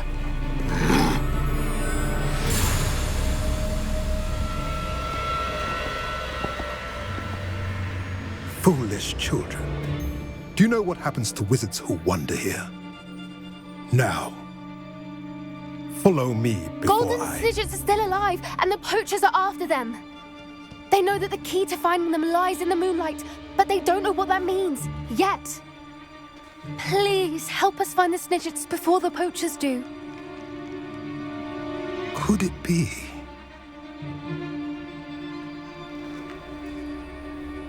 In the south, there is a cave within which lies what the poachers seek. A moonstone.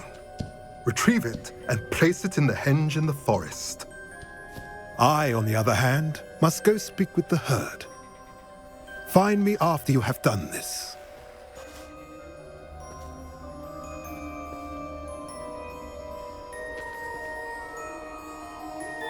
I don't understand. So the moonlight mentioned in the journal doesn't refer to actual moonlight, but to a moonstone. What do moonstones have to do with Snidgets? And why was he so certain about where we could find one? Isn't moonstone all around us? Why retrieve one from a cave? Knowing centaurs, I suspect he's referring to a specific moonstone. We'll likely know it when we see it. I don't know, but I am inclined to believe him, what with his being a centaur and all. I am too. It is a shame how quickly he left. What was his name? Doran. That's what the leader of the herd called him. Well, if Doran knows something we don't, I'd rather act now and ask questions later. I can head to the library and start looking into the cave you mentioned. I'll let you know what I find. Revelio.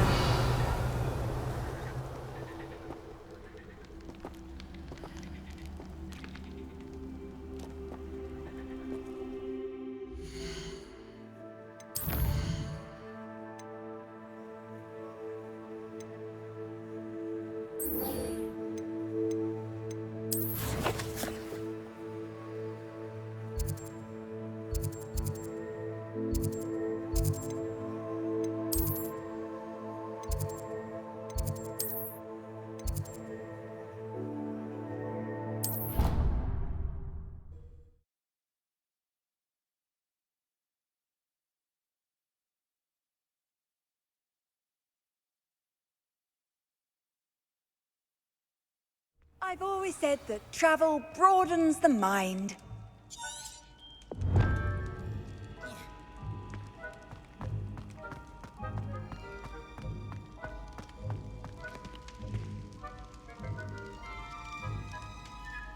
Ah, I have been meaning to speak with you.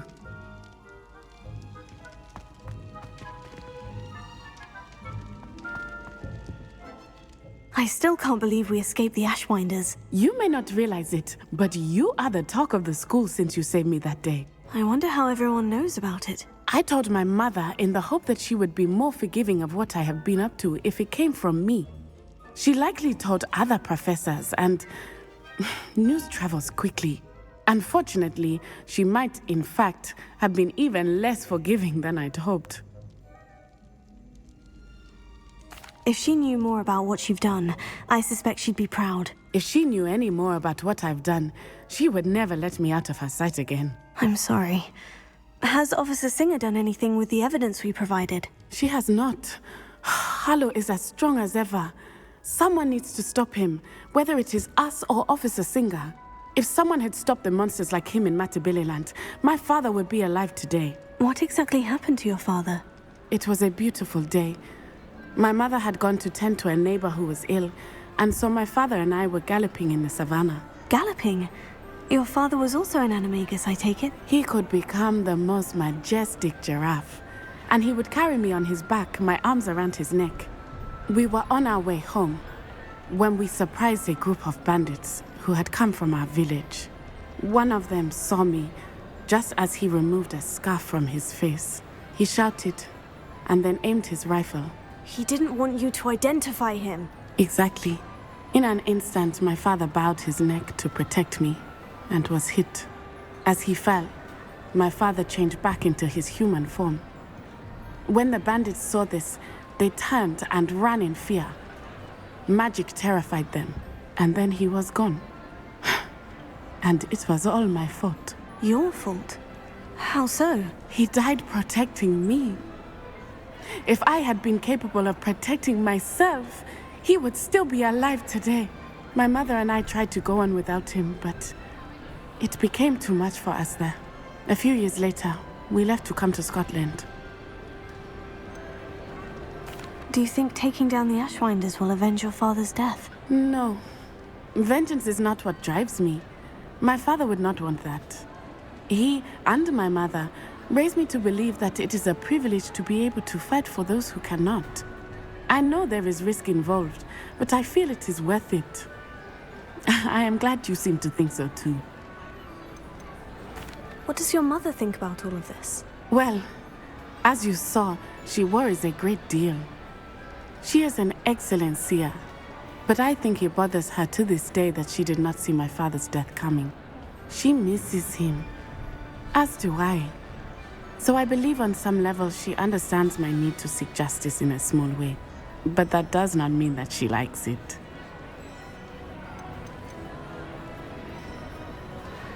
Do you think your father would approve of the things we've been doing? Oh my, that is a good question. In theory, yes. Although he would worry as my mother does. But I think he, of all people, would understand my persistence.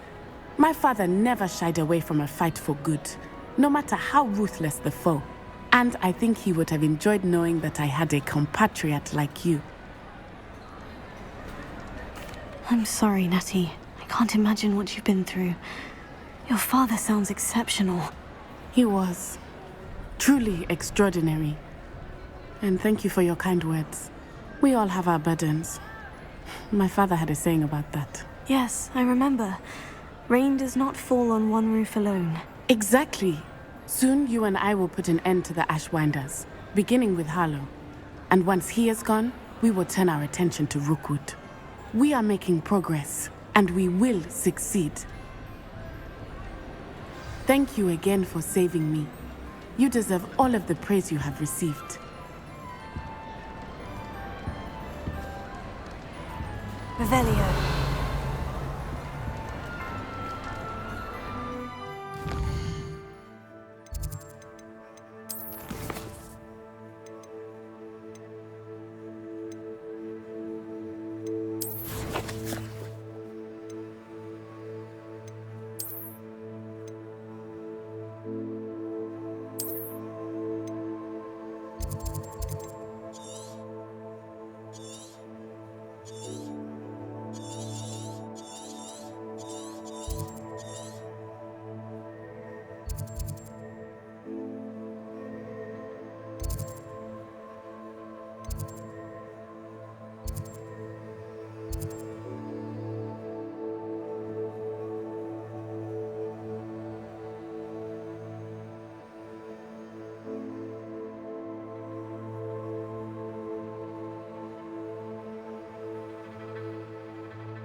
Revelio.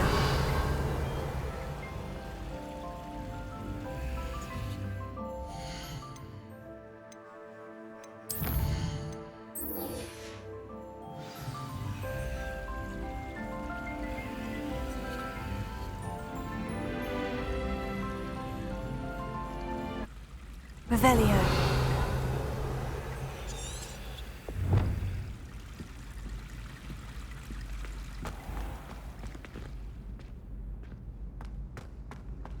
You can't imagine how inconvenient travel was before I invented blue powder.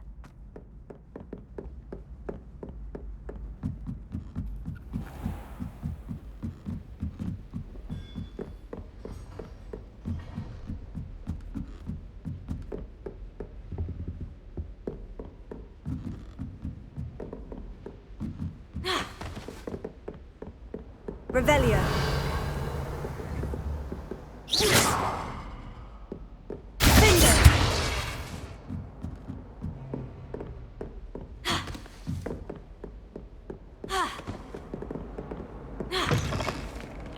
Careful!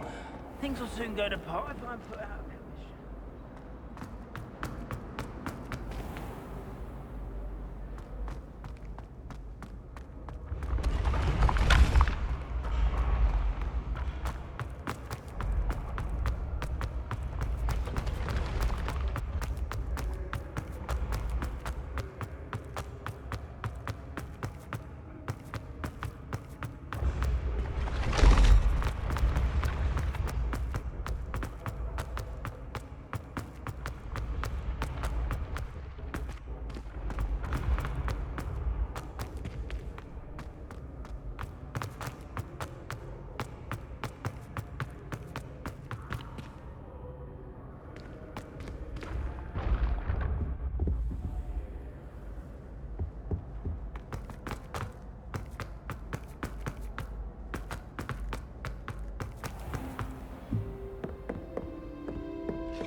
Revelio.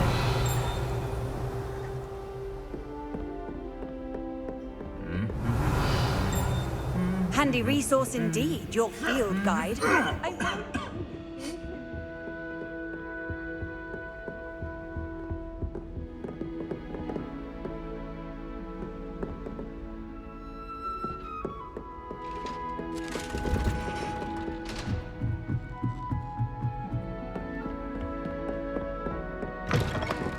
Revelio.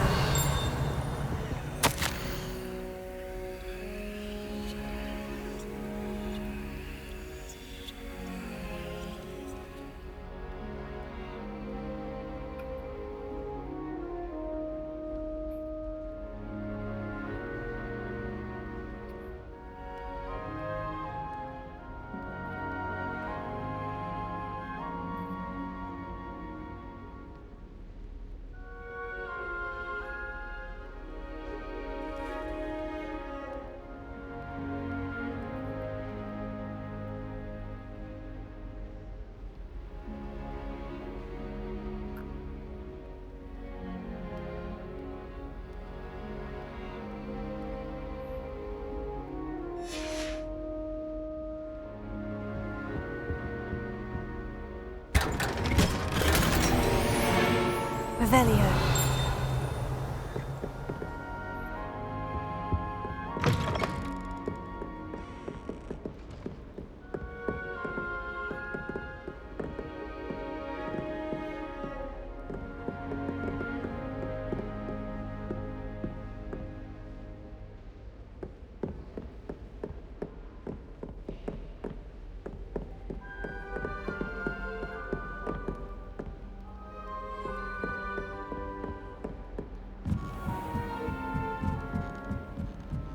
Revelio.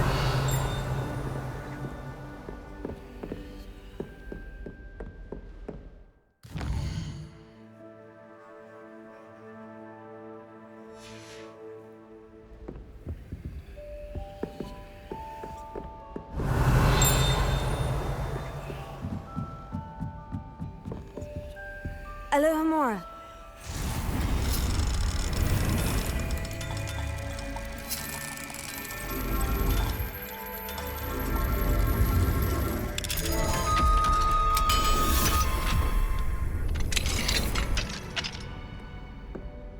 Revelio.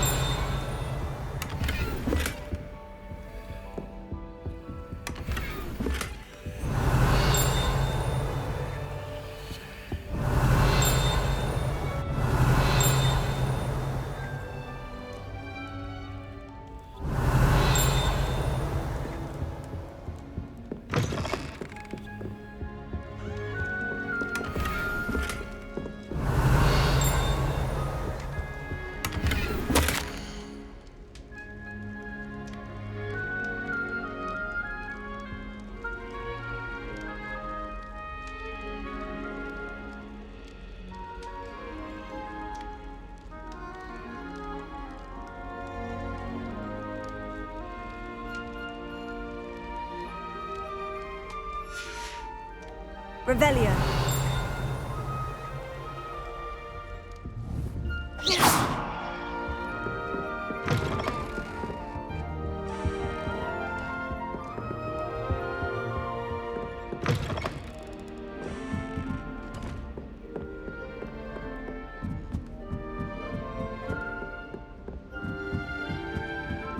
Revelio.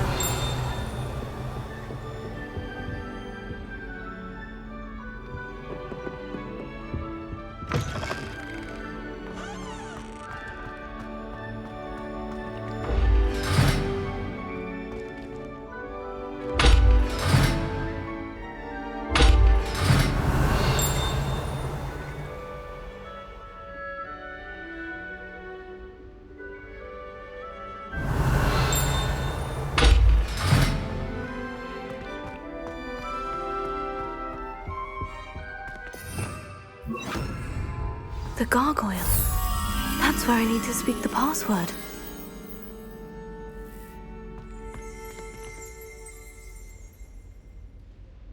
Revelio.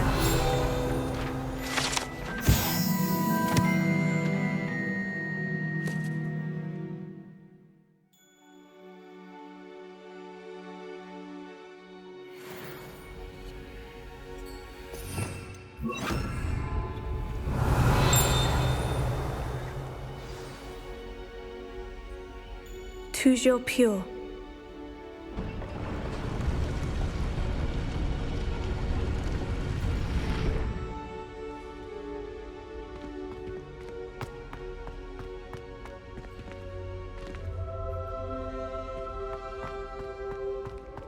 I wonder if all the elite wizarding families have a motto. Revelio.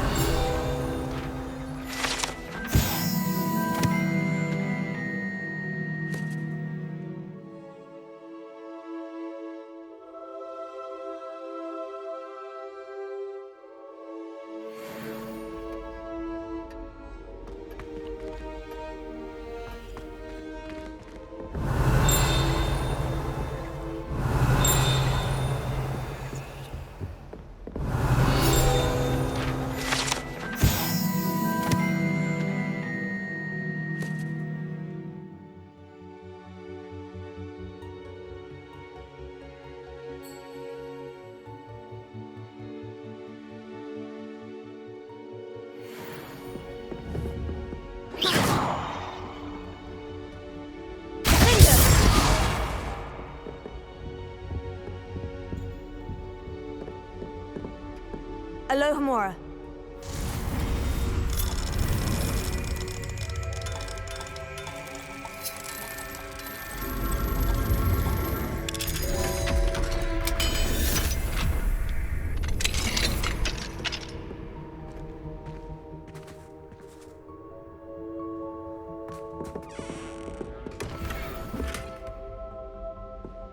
Revelio.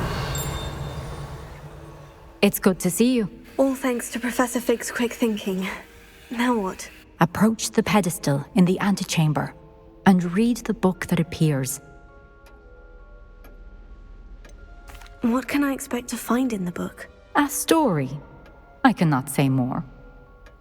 You may recognize some elements of it, as I was inspired by a tale with which many wizarding children are familiar. I suspect there will be more to this than reading a book. Your suspicions are correct. We shall speak when you are finished. Has this been under the headmaster's nose all this time?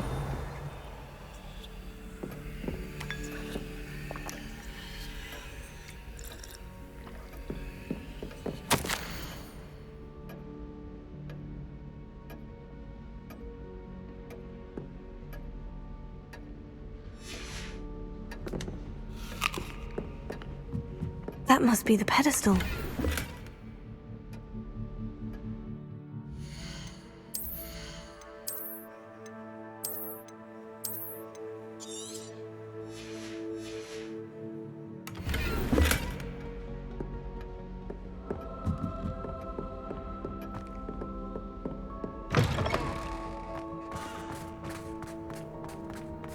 Revelio.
Where am I?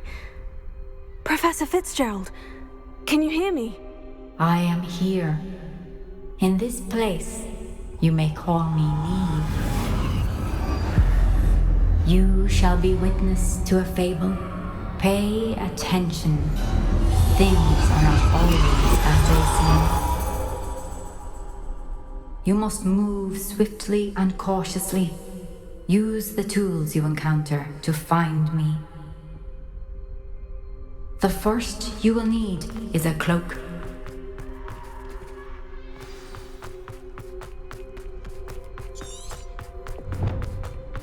In this place, as in life, death takes many forms. Avoid each of them at all costs.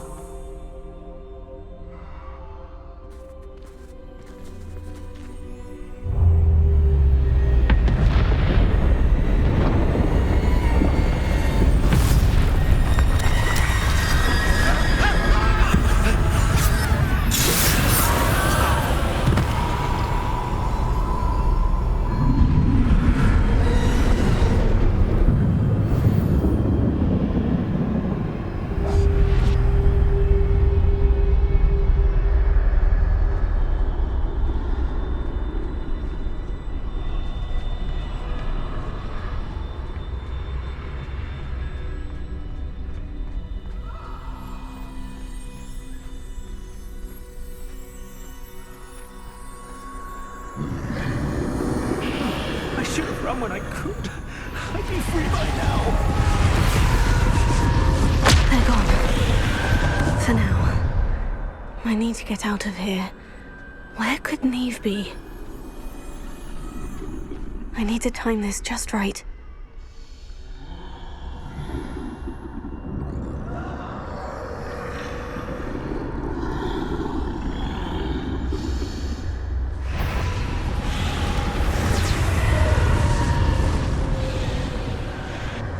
I see. A staircase straight ahead.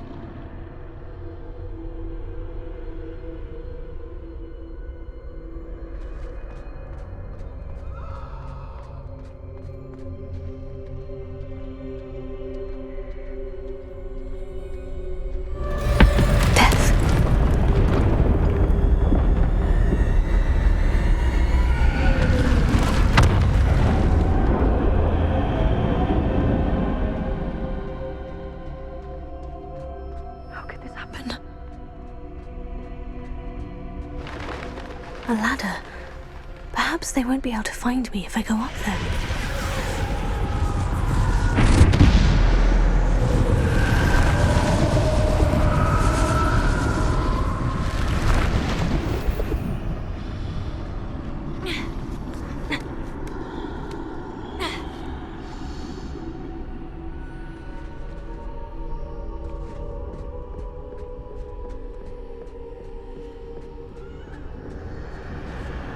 Best move while I can. Neve must be here somewhere. too many. I must cross this road as fast as I can.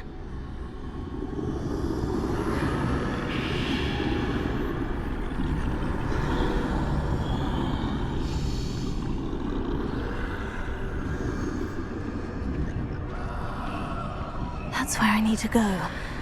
But I need to find a way past them.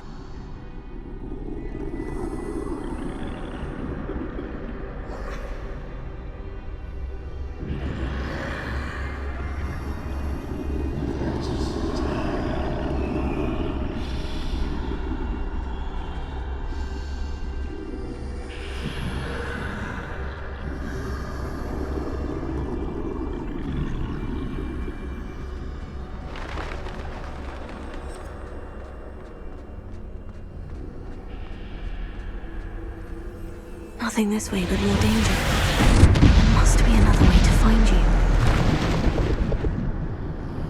I need to turn back. There's no getting past them that way.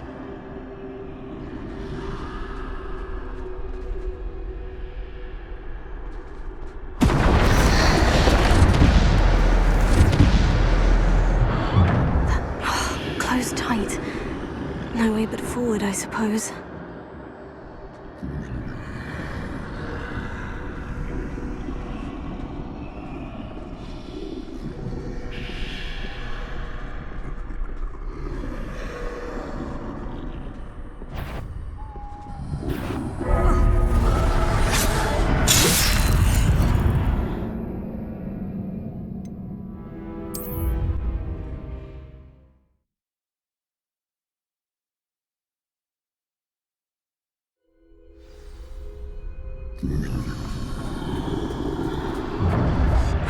Closed tight. No way but forward, I suppose. That doorway looks like the only safe way forward.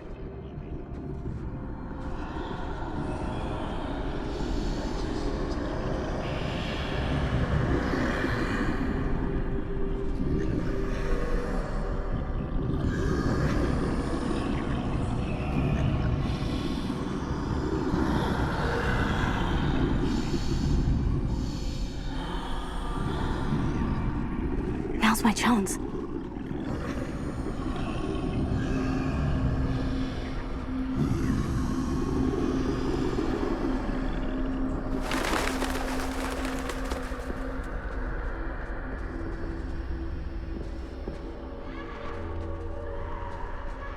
No! That's the way forward.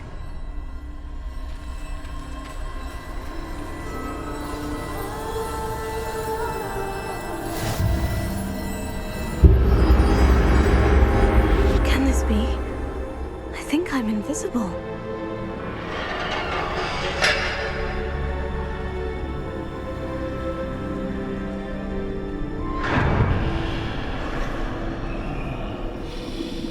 They can't see me at all. I can get closer to them.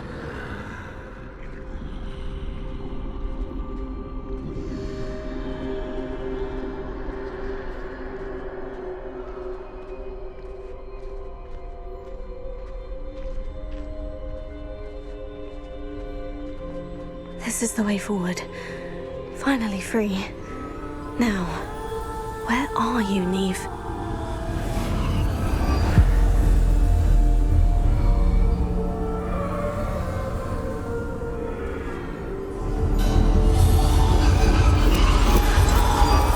You have outrun death thus far, but have yet to find me. Keep searching, but this time you will be unable to hide. Wield the wand you see before you. Do not squander its extraordinary power.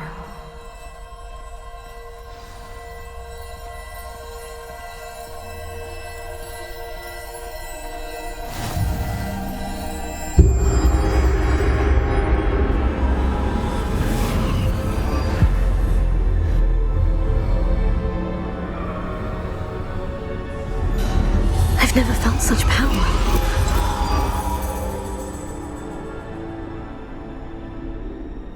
Revelio. Defender. Bombarda. Revelio.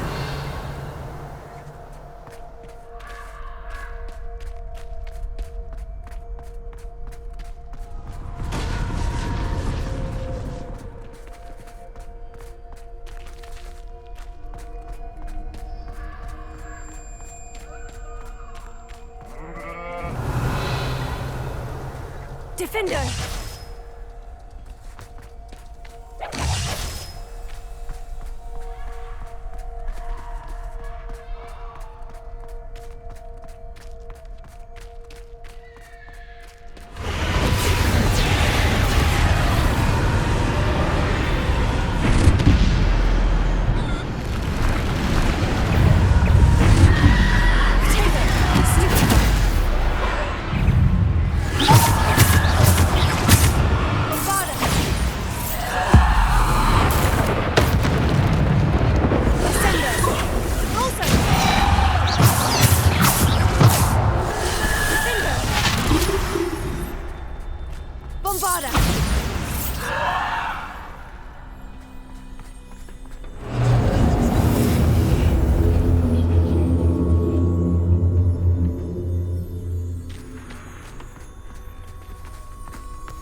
Revelio.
must be for me.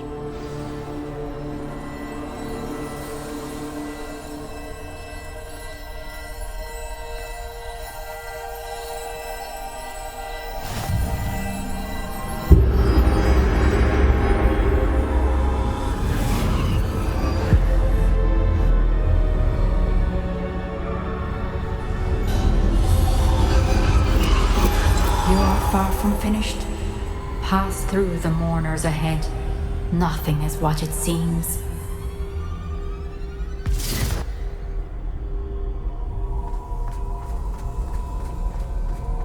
She's gone. Neve's dead. Oh, poor Neve. Gone so young. Let us always honor her memory. May her memory be a treasure to us forever.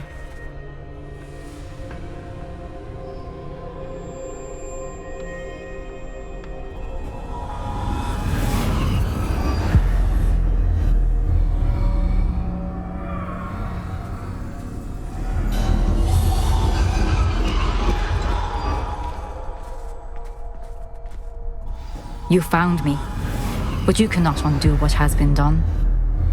The magic of the stone can only conjure a shadow of my former self.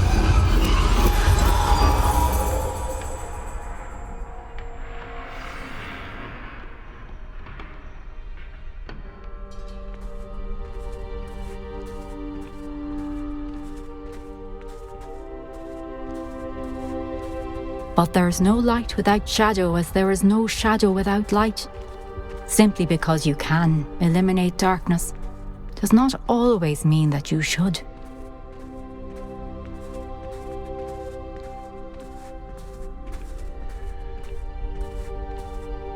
Remember that as you witness my memory.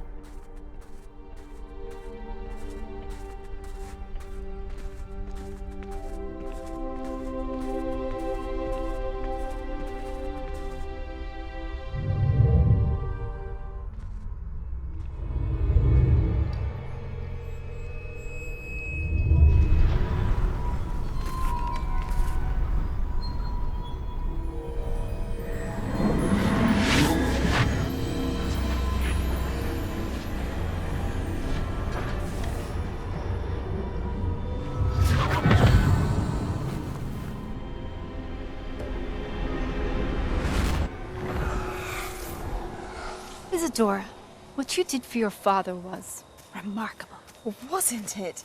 And Percival needn't worry about the strands of emotion or the traces that this magic leaves. I found a way to contain all of it. You haven't stopped. Goblin Silver. You spoke to a goblin about this. Don't worry, he has no idea what we're containing. We don't know what effect any of this may have. The emotions, the dark traits. You sound like Percival. And as it happens, I do know. It is a source of strength, of focus. Somehow it enhances my ability to wield magic. I don't follow, Isadora. I think we can harness it. Power like this is not to be toyed with. In the wrong hands. You saw what I did for my father. Oh, Neve, imagine the good we could do. Everyone is in some kind of pain.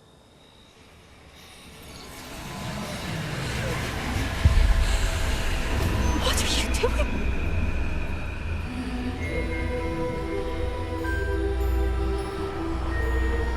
Breathe it in. Can you feel it? Oh, Isadora. This must stop. All of it. You've kept this power to yourselves for so long because you fear it. I choose to embrace it.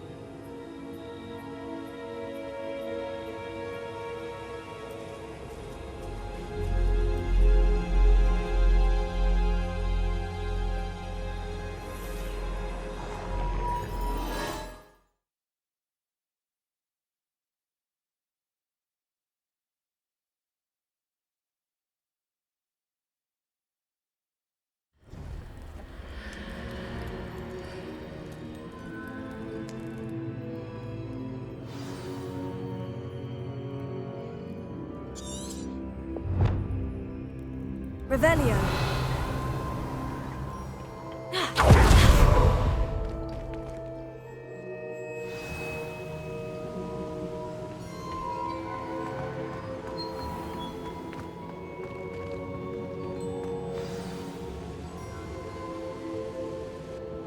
Is it true?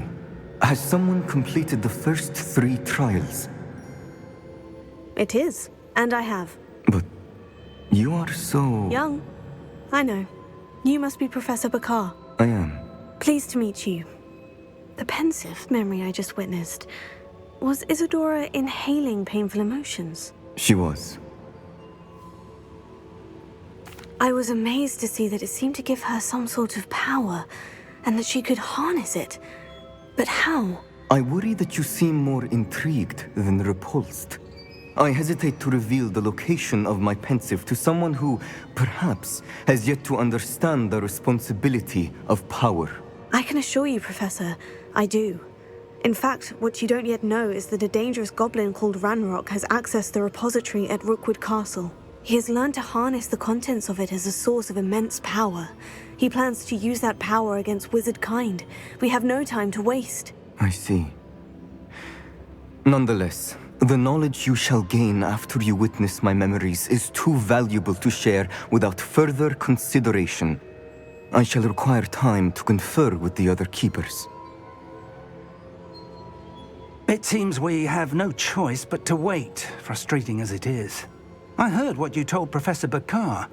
Isadora was inhaling emotions to gain power? She was, and she pulled emotions, as she did from her father, from Professor Fitzgerald, without permission. Monstrous. What's more, she said that she found a way to store the traces of magic she extracted in goblin silver. The repositories? Possibly. There's something I didn't get a chance to tell you earlier. Ranrock has been digging at locations tied to the 5 names he found in the journals of a goblin metalworker named Bragbor. 5 names? The Keepers, and who else? Isadora Morganac? Precisely. That's how he's been one step ahead of us. Gringotts, the Tower, Rookwood Castle. If the Keepers won't tell you where the next trial is yet, I say we at least maintain a watch on Ranrock. Perhaps he'll lead us to more information. Perhaps. I hope to hear from Lodgok soon. I haven't heard anything since I learned of the drills. Oh, and as you've probably guessed by now, your polyjuice plan worked like a charm. I knew it would. I may have done too good a job distracting Black. I had no idea he can't hold his fire whiskey.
Sometimes it seems all roads lead to Hogsmeade. Revelio.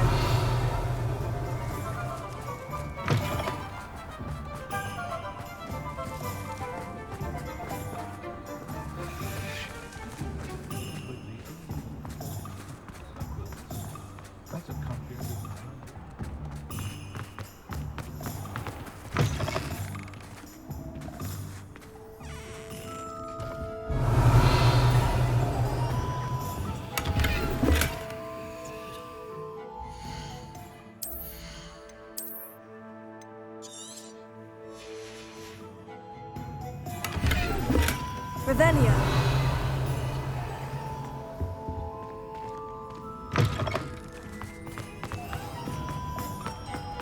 Pharaoh has saved me more broken glasses than my phone had.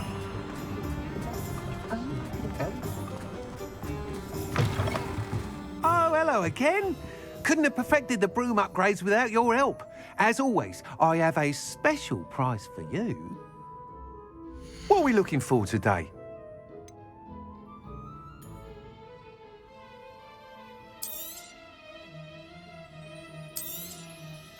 I truly enjoyed working with you.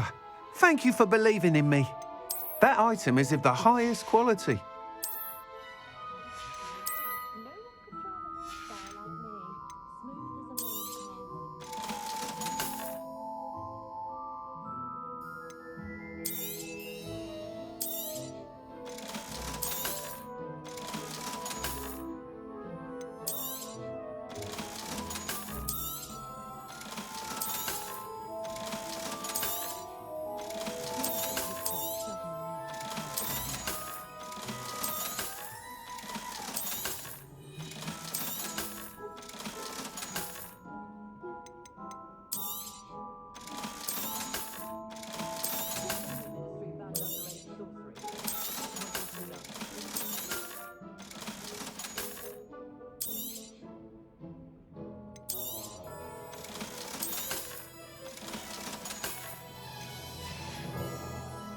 Thanks for stopping by.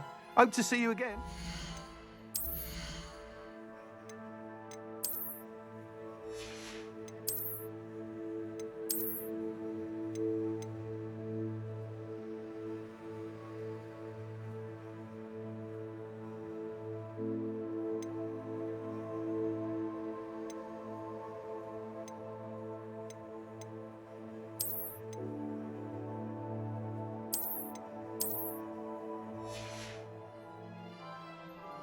What are we looking for today?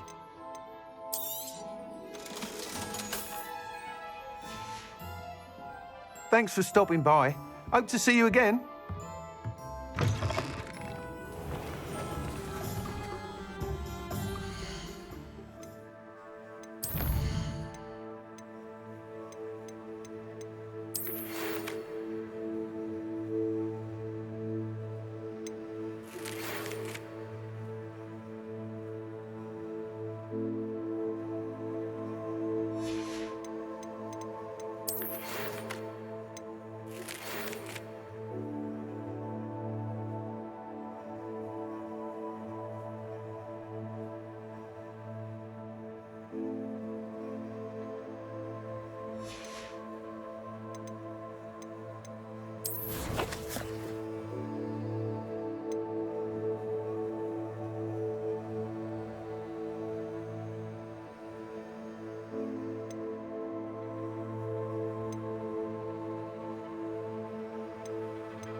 I beg your pardon, but would you mind helping out an old woman?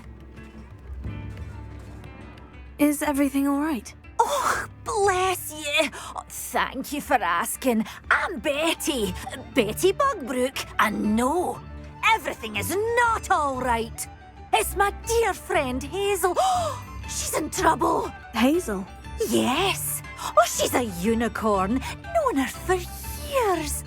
She doesn't like to leave the forest, so I visit her once a week to brush out her mane and bring her some treats. Her coat is glorious. Well, the last time I saw her, we were violently attacked by a pack of wolves. Hazel, loyal friend that she is, leapt in front to protect me, and in the process, I fear she may have been injured. I'm sorry to hear that. I want to help her, but she seems to have gone into hiding. Out of fear, I'd imagine. I know you Hogwarts students learn a fair bit about caring for beasts. Perhaps you could find my unicorn friend and get her somewhere safe so that she can heal. How did you become so close with the unicorn? It was luck, truly. I came across her when she was a little golden foal. Didn't even have a horn yet. Oh, she trusted me straight away. We'd play together for hours.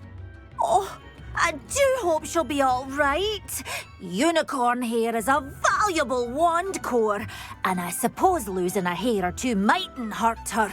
But I'm terrified those poachers will want her for her blood, to keep themselves alive. And that is more than I can bear to think of.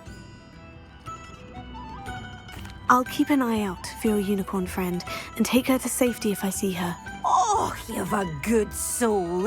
I can always tell. Please, don't risk your own safety, though. I don't know precisely where she is, but I can tell you that her den is north of Hogsmeade. And although I haven't been able to brush her lately, I imagine she still has the brightest, most beautiful coat of her entire herd. Remember, you'll know her by her brilliant coat. And be warned, she's a stubborn girl. She may need some convincing to come with you. I need to look for a unicorn with a beautifully bright coat. It sounds as if she's in trouble.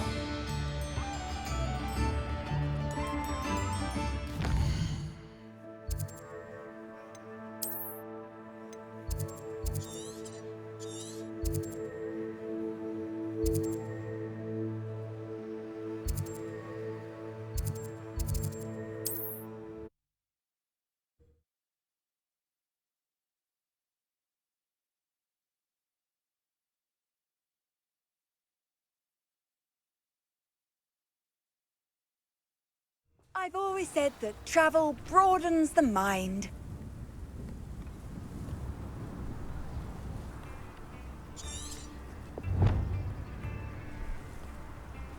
Revelio.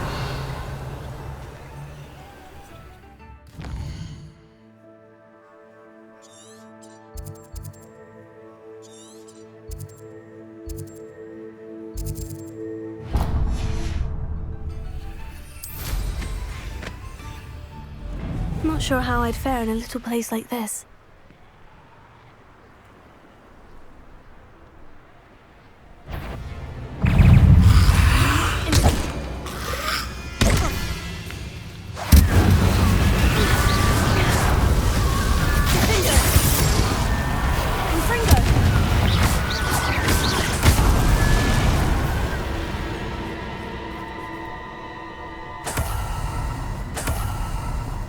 Revelio.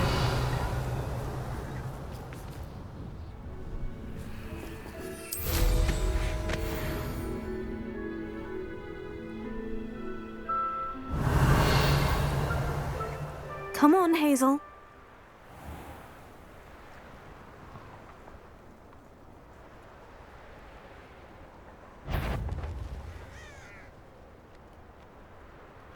Hazel must be here somewhere.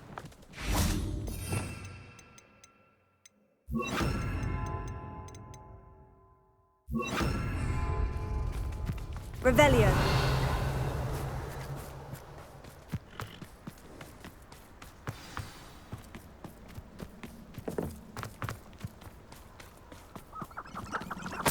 Levioso.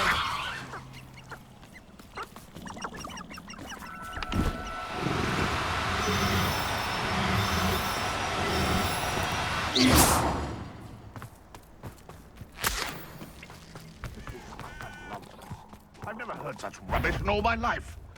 I think I get more.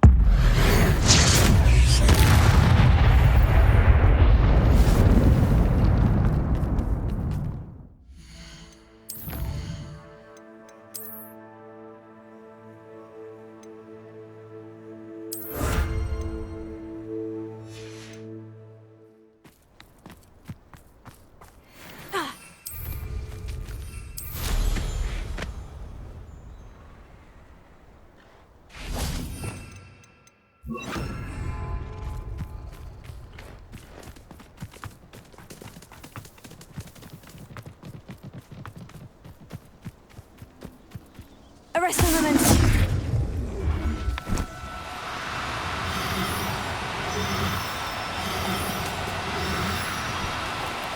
You cool, Blake, won't you?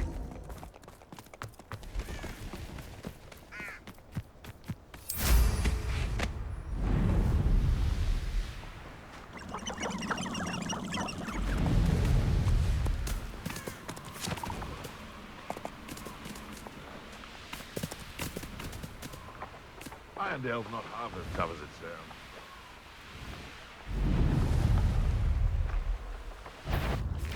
I'm sure it'd be harder to kill a moon calf. Here to show me some dog. I know.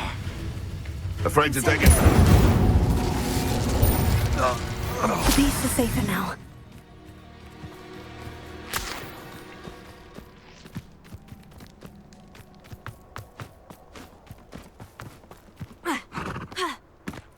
Arresto momentum.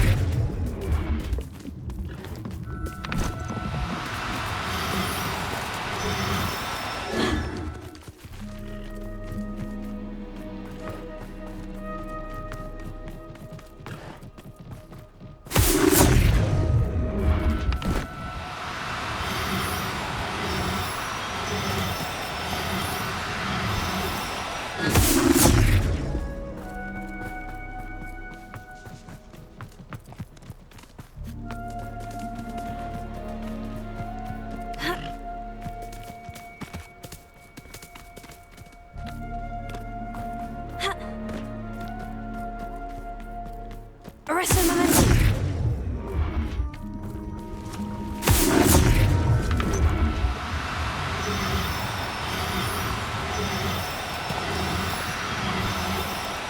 Antidote.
I can take Hazel back to a vivarium now.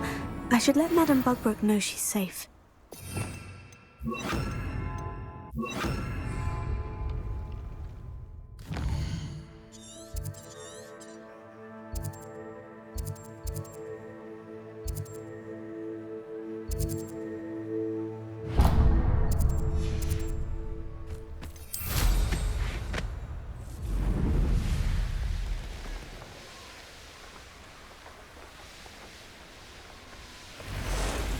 Who lived here, I wonder? Confringo! Revelio. Incendio! Confringo!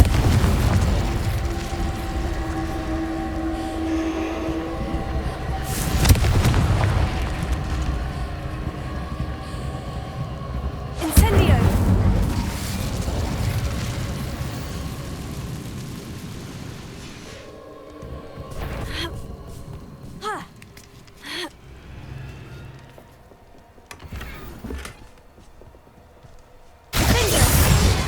Confringo! Bombarda!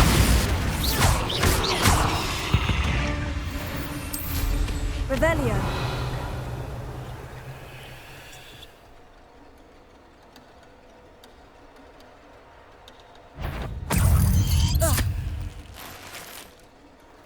If it isn't the herbology, Incendio. always bringing plants to a fight. You plan to creep up on me, but it won't work. Not with... You're the one who released Treadwell, aren't you? That's a mistake, my friend. Revelio. You may be more skilled than those. Stupid guy! You're not better than me. Finger! Confringo! Incendio!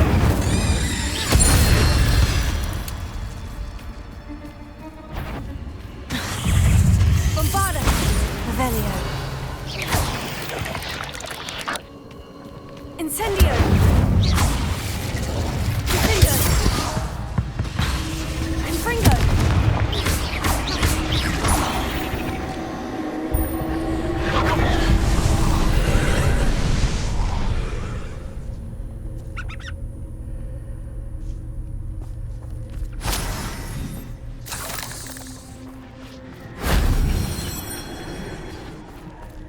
Revelio.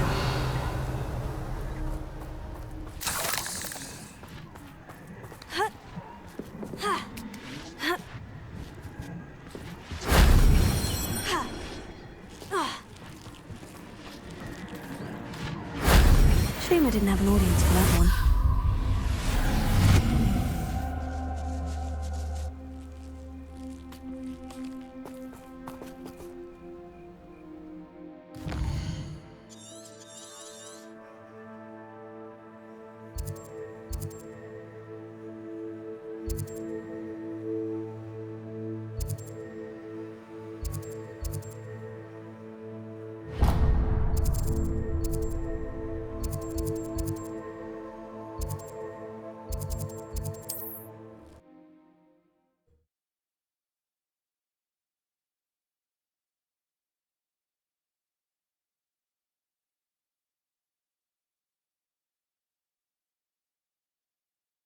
How nice to see you, my young friend.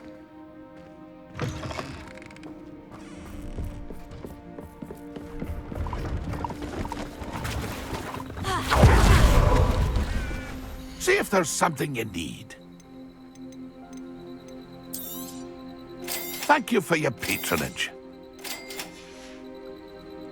It's been a pleasure.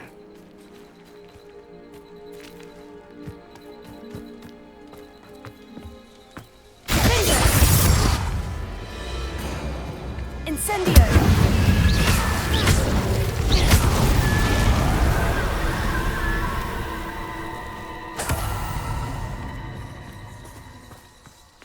Revelio.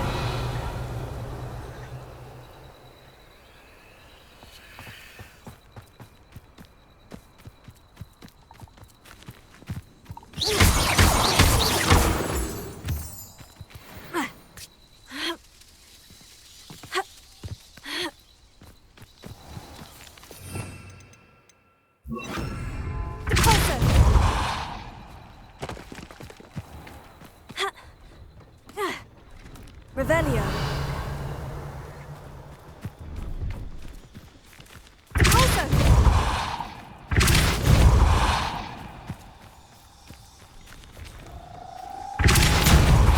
Revelio.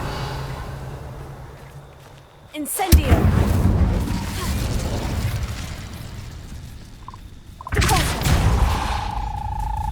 That's that. Settled.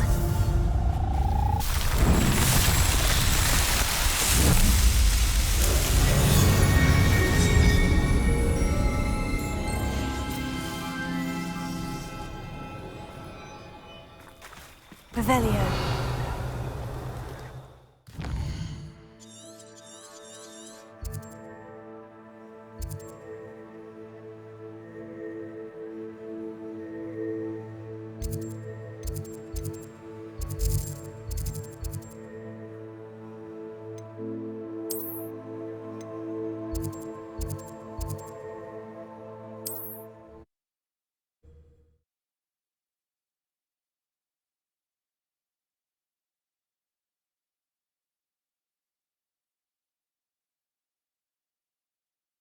Hogsmeade, here I come.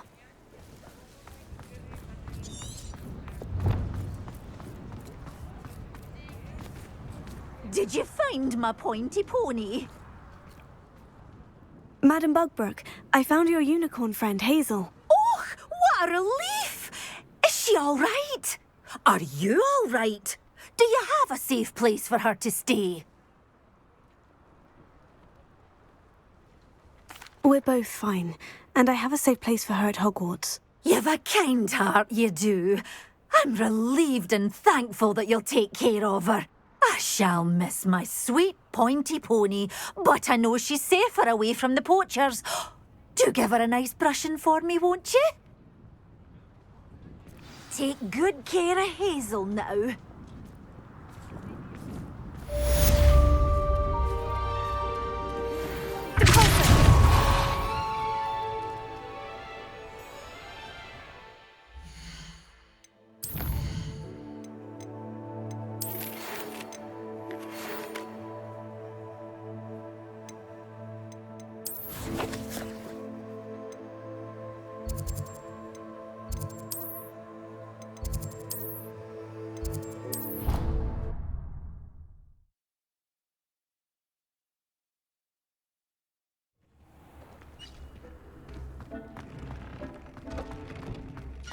Deke has some exciting news to share.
Deke has some exciting news to share.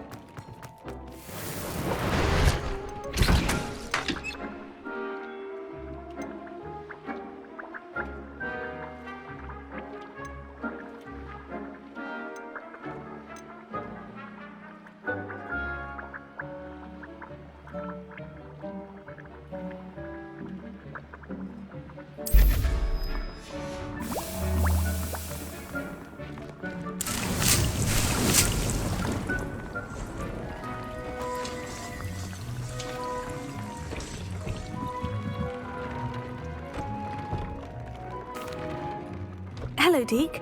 Professor Weasley said you had an idea. Indeed, Deke does. Deke knows that you want to learn about all sorts of beasts, and Deke recently heard rumors of a phoenix nest in a nearby mountain. A phoenix nest? I wonder if it belongs to the phoenix Natty mentioned, the one Harlow and the poacher pack are after. Deke would not doubt it. If Deke has heard of it, surely the nasty poachers have as well, which means it could be in danger. Well, I'd better go and rescue it then, hadn't I? Deke thinks so. So majestic a beast should not fall into such vile hands. Deke is not sure why, but Deke feels that saving a phoenix might help to make amends for what happened with Deke's prior master. Deke hopes that you are able to find the phoenix and bring it to the room where it will be safe.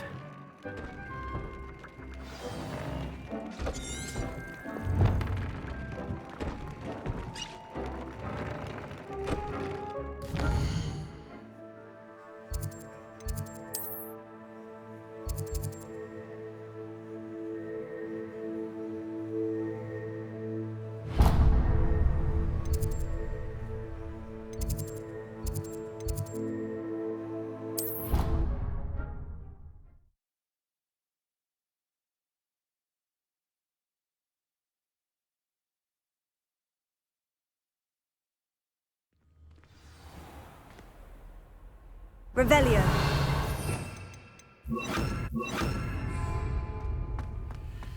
Revelio.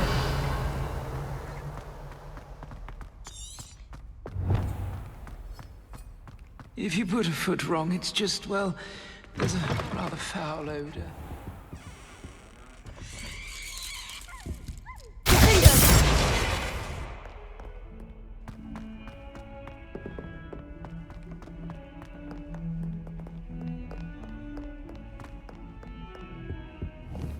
Fringo! Bombarda!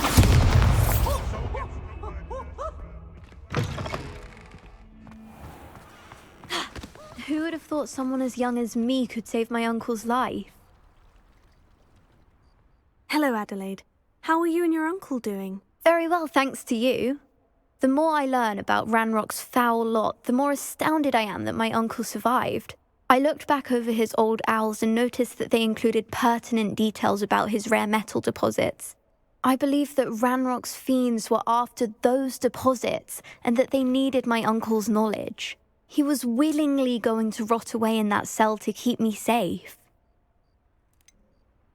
Any other pertinent details about those owls? Plenty. Uncle Roland couldn't be certain, but he thought he overheard goblins talking about infusing something into goblin silver. He wasn't sure what they meant, but something about the way they spoke of it made his skin crawl. Ugh, it's clear you saved my uncle from a very bad lot. It was nothing at all, Adelaide.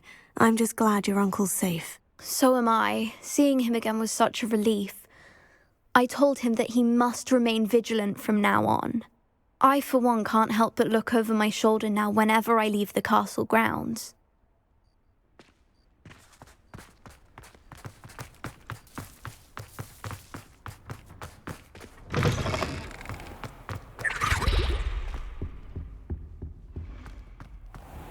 Revelio.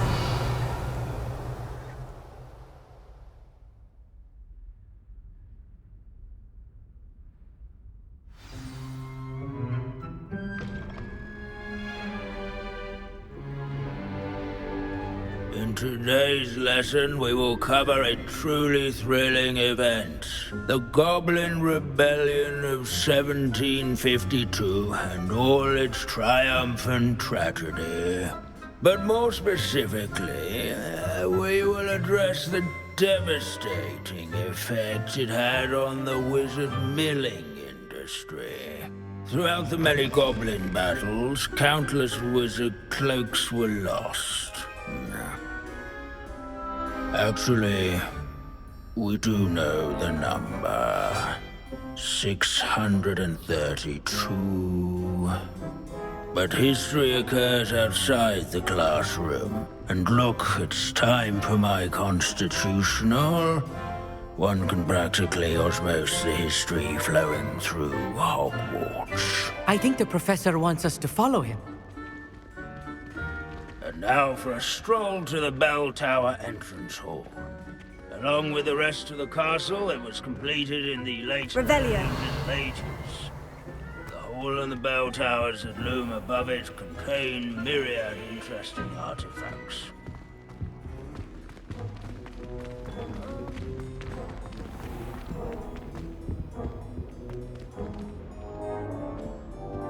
Incendio. Good to see you again. Recovered from that nasty bout of dragon pox, have we? That wasn't me, Professor. I'm new here. Are you? Well then, welcome. No doubt you're eagerly anticipating my analysis of various wizarding councils, codes, statutes, and of course, goblin rebellions. Not all goblins are rebellious. Some venture into wizarding politics, such as Eargit the Ugly. Some are talented artisans, such as Bragbor the Boastful.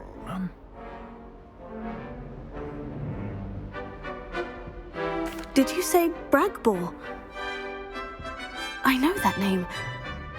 Lodgok said he was an ancestor of Ranrock.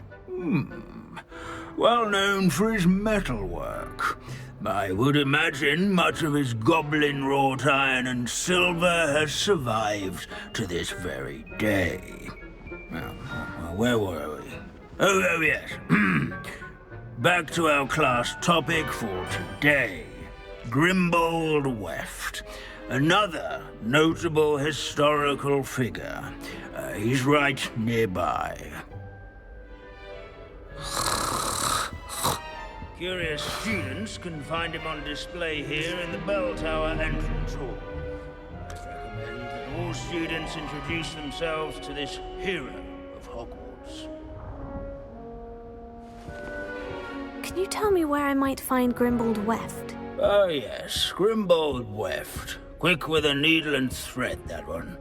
He's a fascinating artifact of the Goblin Rebellion of 1752. At any rate, he can be found nearby, perched in his case.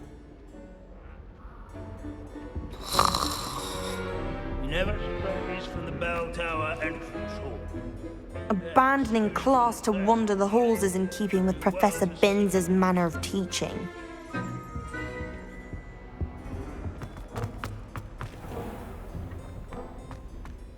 The Hogwarts founders could never have achieved such architectural majesty without the... Sir Skagglethorpe the Heedless once challenged a mountain troll to a game of musical chairs. Care to guess who won? Revelio. If you fail History of Magic, you're doomed to repeat it. The class, that is. These bits of broom are all that's left of a witch called Celine Wartnobby. Rumor has it, she was demonstrating her experimental lunar apparition charm. She was never seen again. Perhaps she succeeded. I suppose we'll never know. Leave it to Binns to make the most interesting school in the world seem dull. Revelio. This Grimbold sounds like a helpful fellow. Not a hero of the rebellion.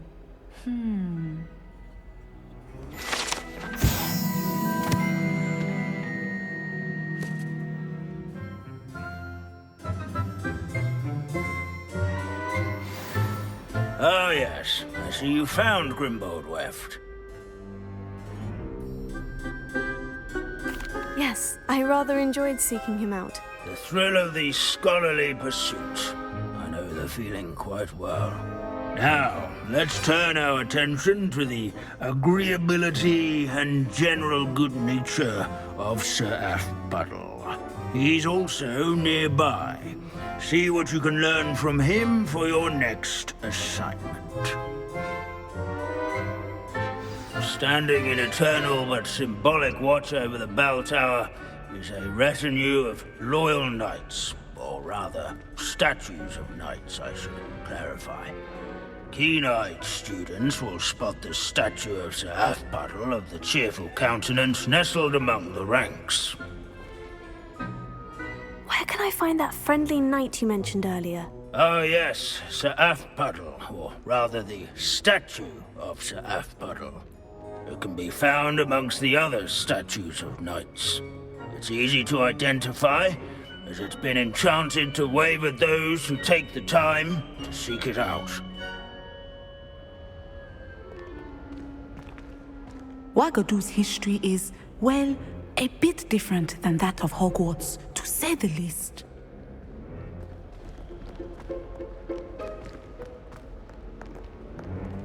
There's nothing quite so magical as history.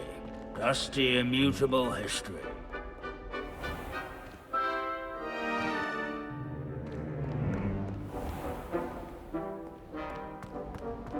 Hogwarts is impervious to the inexorable march of time. Perhaps that is why I admire it so. What I wouldn't give to be back on a broom right now. This is a centuries-old likeness of Pangadon. Fearless mouse hunter and devoted study companion. People have always loved their pets. I find that comforting. At least we're out of the classroom.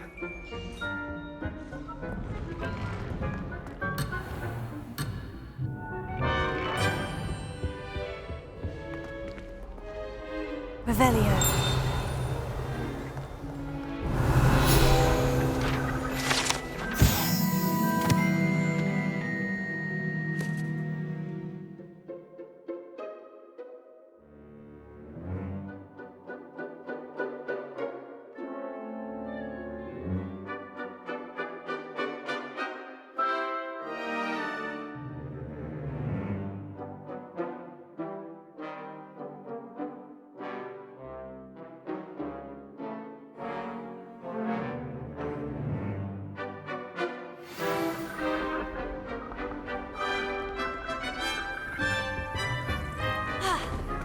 Students often complain about the many staircases at Hogwarts, but they never bother me. Professor Binns, I found the statue of Sir Afpuddle. Ah, well done. Alas, Sir Afpuddle's affability was his undoing. Died instantly trying to befriend a basilisk. Eye contact is not always to be encouraged. So beloved was he that even some goblins mourned his passing. Of course, that did not bode well with the rest of the goblins, most of whom could not abide mourning the loss of a wizard. Pity goblins and wizards can't get along. True. But imagine how dull my lectures would be without goblin rebellions to discuss. History does tend to repeat. It is a series of patterns, a thought both comforting and disconcerting. The wise student, such as yourself, will learn from it.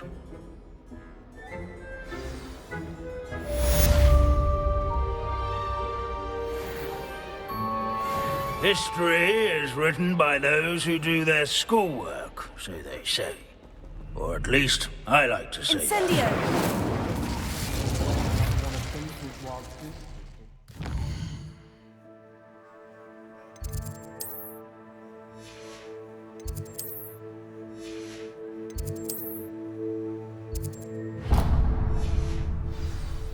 How can we do so much and accomplish so little?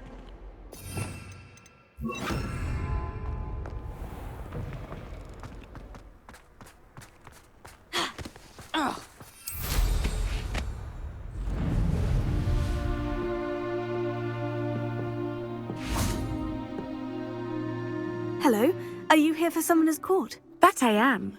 Don't expect to be as lucky here as you were in Crossed Wands. Speaking of which, care to play a match? Of course, Charlotte. Then may the best summoner win.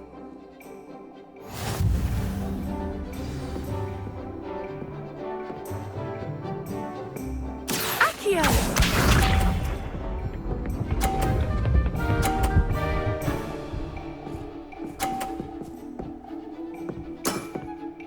Precisely as planned.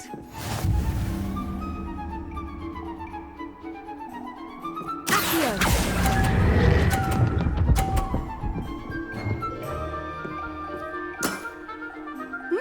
Nice technique. Accio!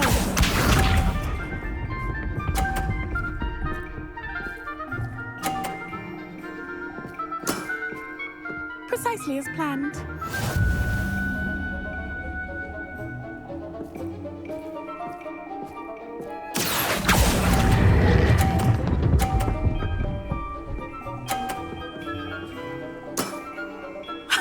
Sting me with a billywig. I'll never top that. Accio!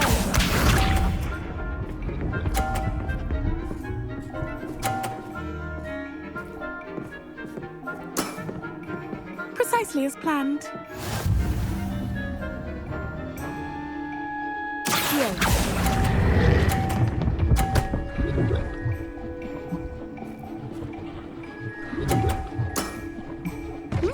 Nice technique.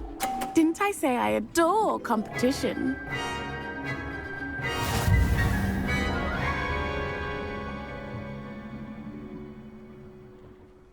Hard luck. Care for another round? Absolutely. Don't count me out yet. That's the spirit.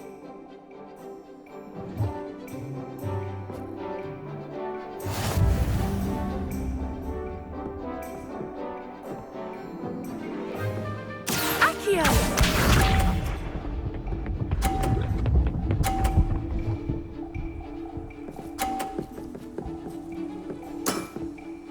Precisely as planned. Accio!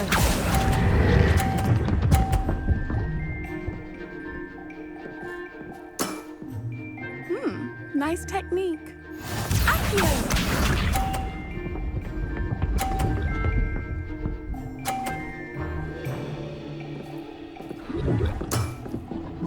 Precisely as planned.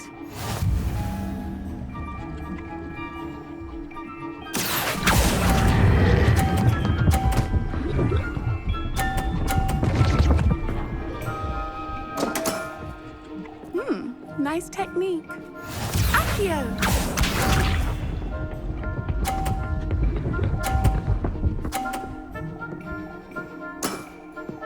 Precisely as planned. Accio!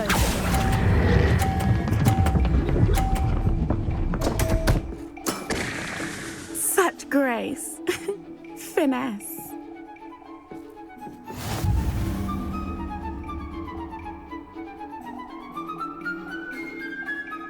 Hard luck. Care for another round? Absolutely. Don't count me out yet. That's the spirit.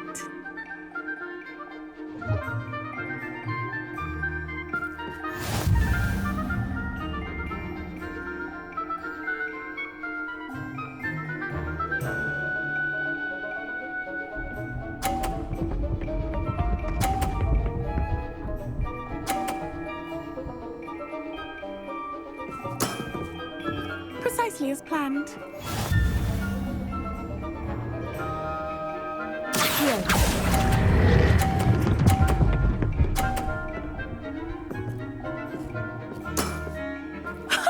Sting me with a billywig. I'll never top that. Accio!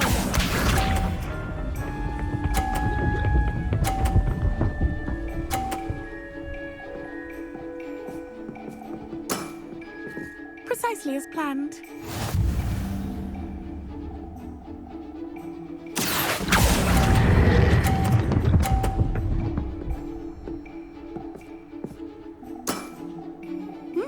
Nice technique. Accio!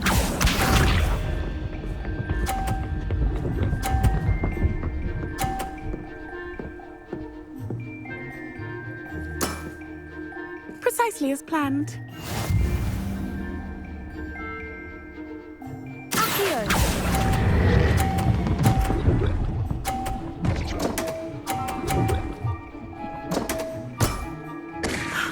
I'll remember that.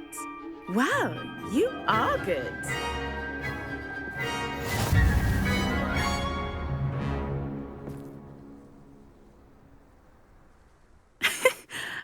I'm not too proud to admit when I've lost. Where did you learn to play like that? I play by intuition, natural skill and all that. That's been my strategy. I suppose it only gets you so far, though. Well, you've only one opponent left now. I won't say more than that, but let's just say he's the best for a reason.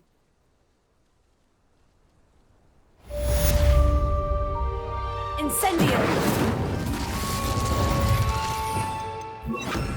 Revelio!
Wonder who lives here. How is standing behind a till? Nice to see you again. Nice to see you as well. How can I help you? What do you have for sale? What are we in the market for today?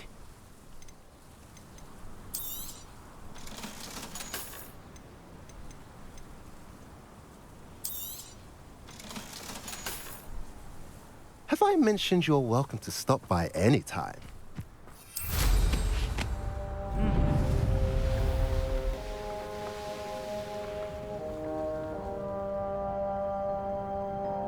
Sebastian, a lost relic from a catacomb which requires a dark sacrifice. I know how it sounds, but if this can help you, it's worth the risk. Does Ominous know about this? He helped find the scriptorium where we discovered Slytherin's spellbook. Very well. If Ominous will be there, I'll meet you. We don't have much time. Solomon wants to leave Feldcroft. What? Leave? Never mind. You need to stall him. Buy us time, Anne. Please. I shall do my best. I'll be in touch. Solomon can't take Anne from Feldcroft. Where would they go? When would I see her?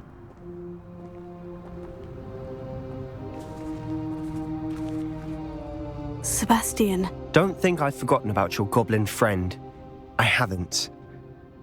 But I appreciate you setting our earlier discussion aside for now. Of course. I can't believe my uncle wants to leave Feldcroft.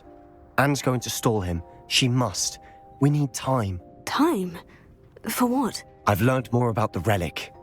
I cross-referenced Slytherin's spellbook with everything in the library on relics and dark sacrifices. That's when I realized something. I believe the relic will only work inside the catacomb. So we have to get Anne to the catacomb and then conduct a sacrifice. Seems risky. It'll be worth the risk. Our biggest hurdle may be convincing Ominous. And we'll only give this a chance if he's on board. And we have to keep all of this from your uncle. If he goes to the headmaster, we could be expelled. Let me handle Ominous this time. As for my uncle, he's not an Auror anymore. What he doesn't know, well, won't hurt us. Do you think your uncle would tell anyone at the ministry about all of this if he found out? If he found out, I doubt he'd go to the ministry. He didn't part ways with them well, from what I understand. He won't say, but I believe his strong aversion to dark magic has something to do with his time there. Anne thinks he once decided to fight fire with fire, so to speak, and resorted to using an unforgivable curse and fight against dark wizards. At least that's what she thought she heard. When he realized what his job had led him to become, he left rather abruptly. So, I'm not sure he'd go to the ministry to report on his own family using dark magic now. Good luck with Ominous, until we meet again. I shall let you know when the four of us should meet at the catacomb. Look for my owl. See you soon.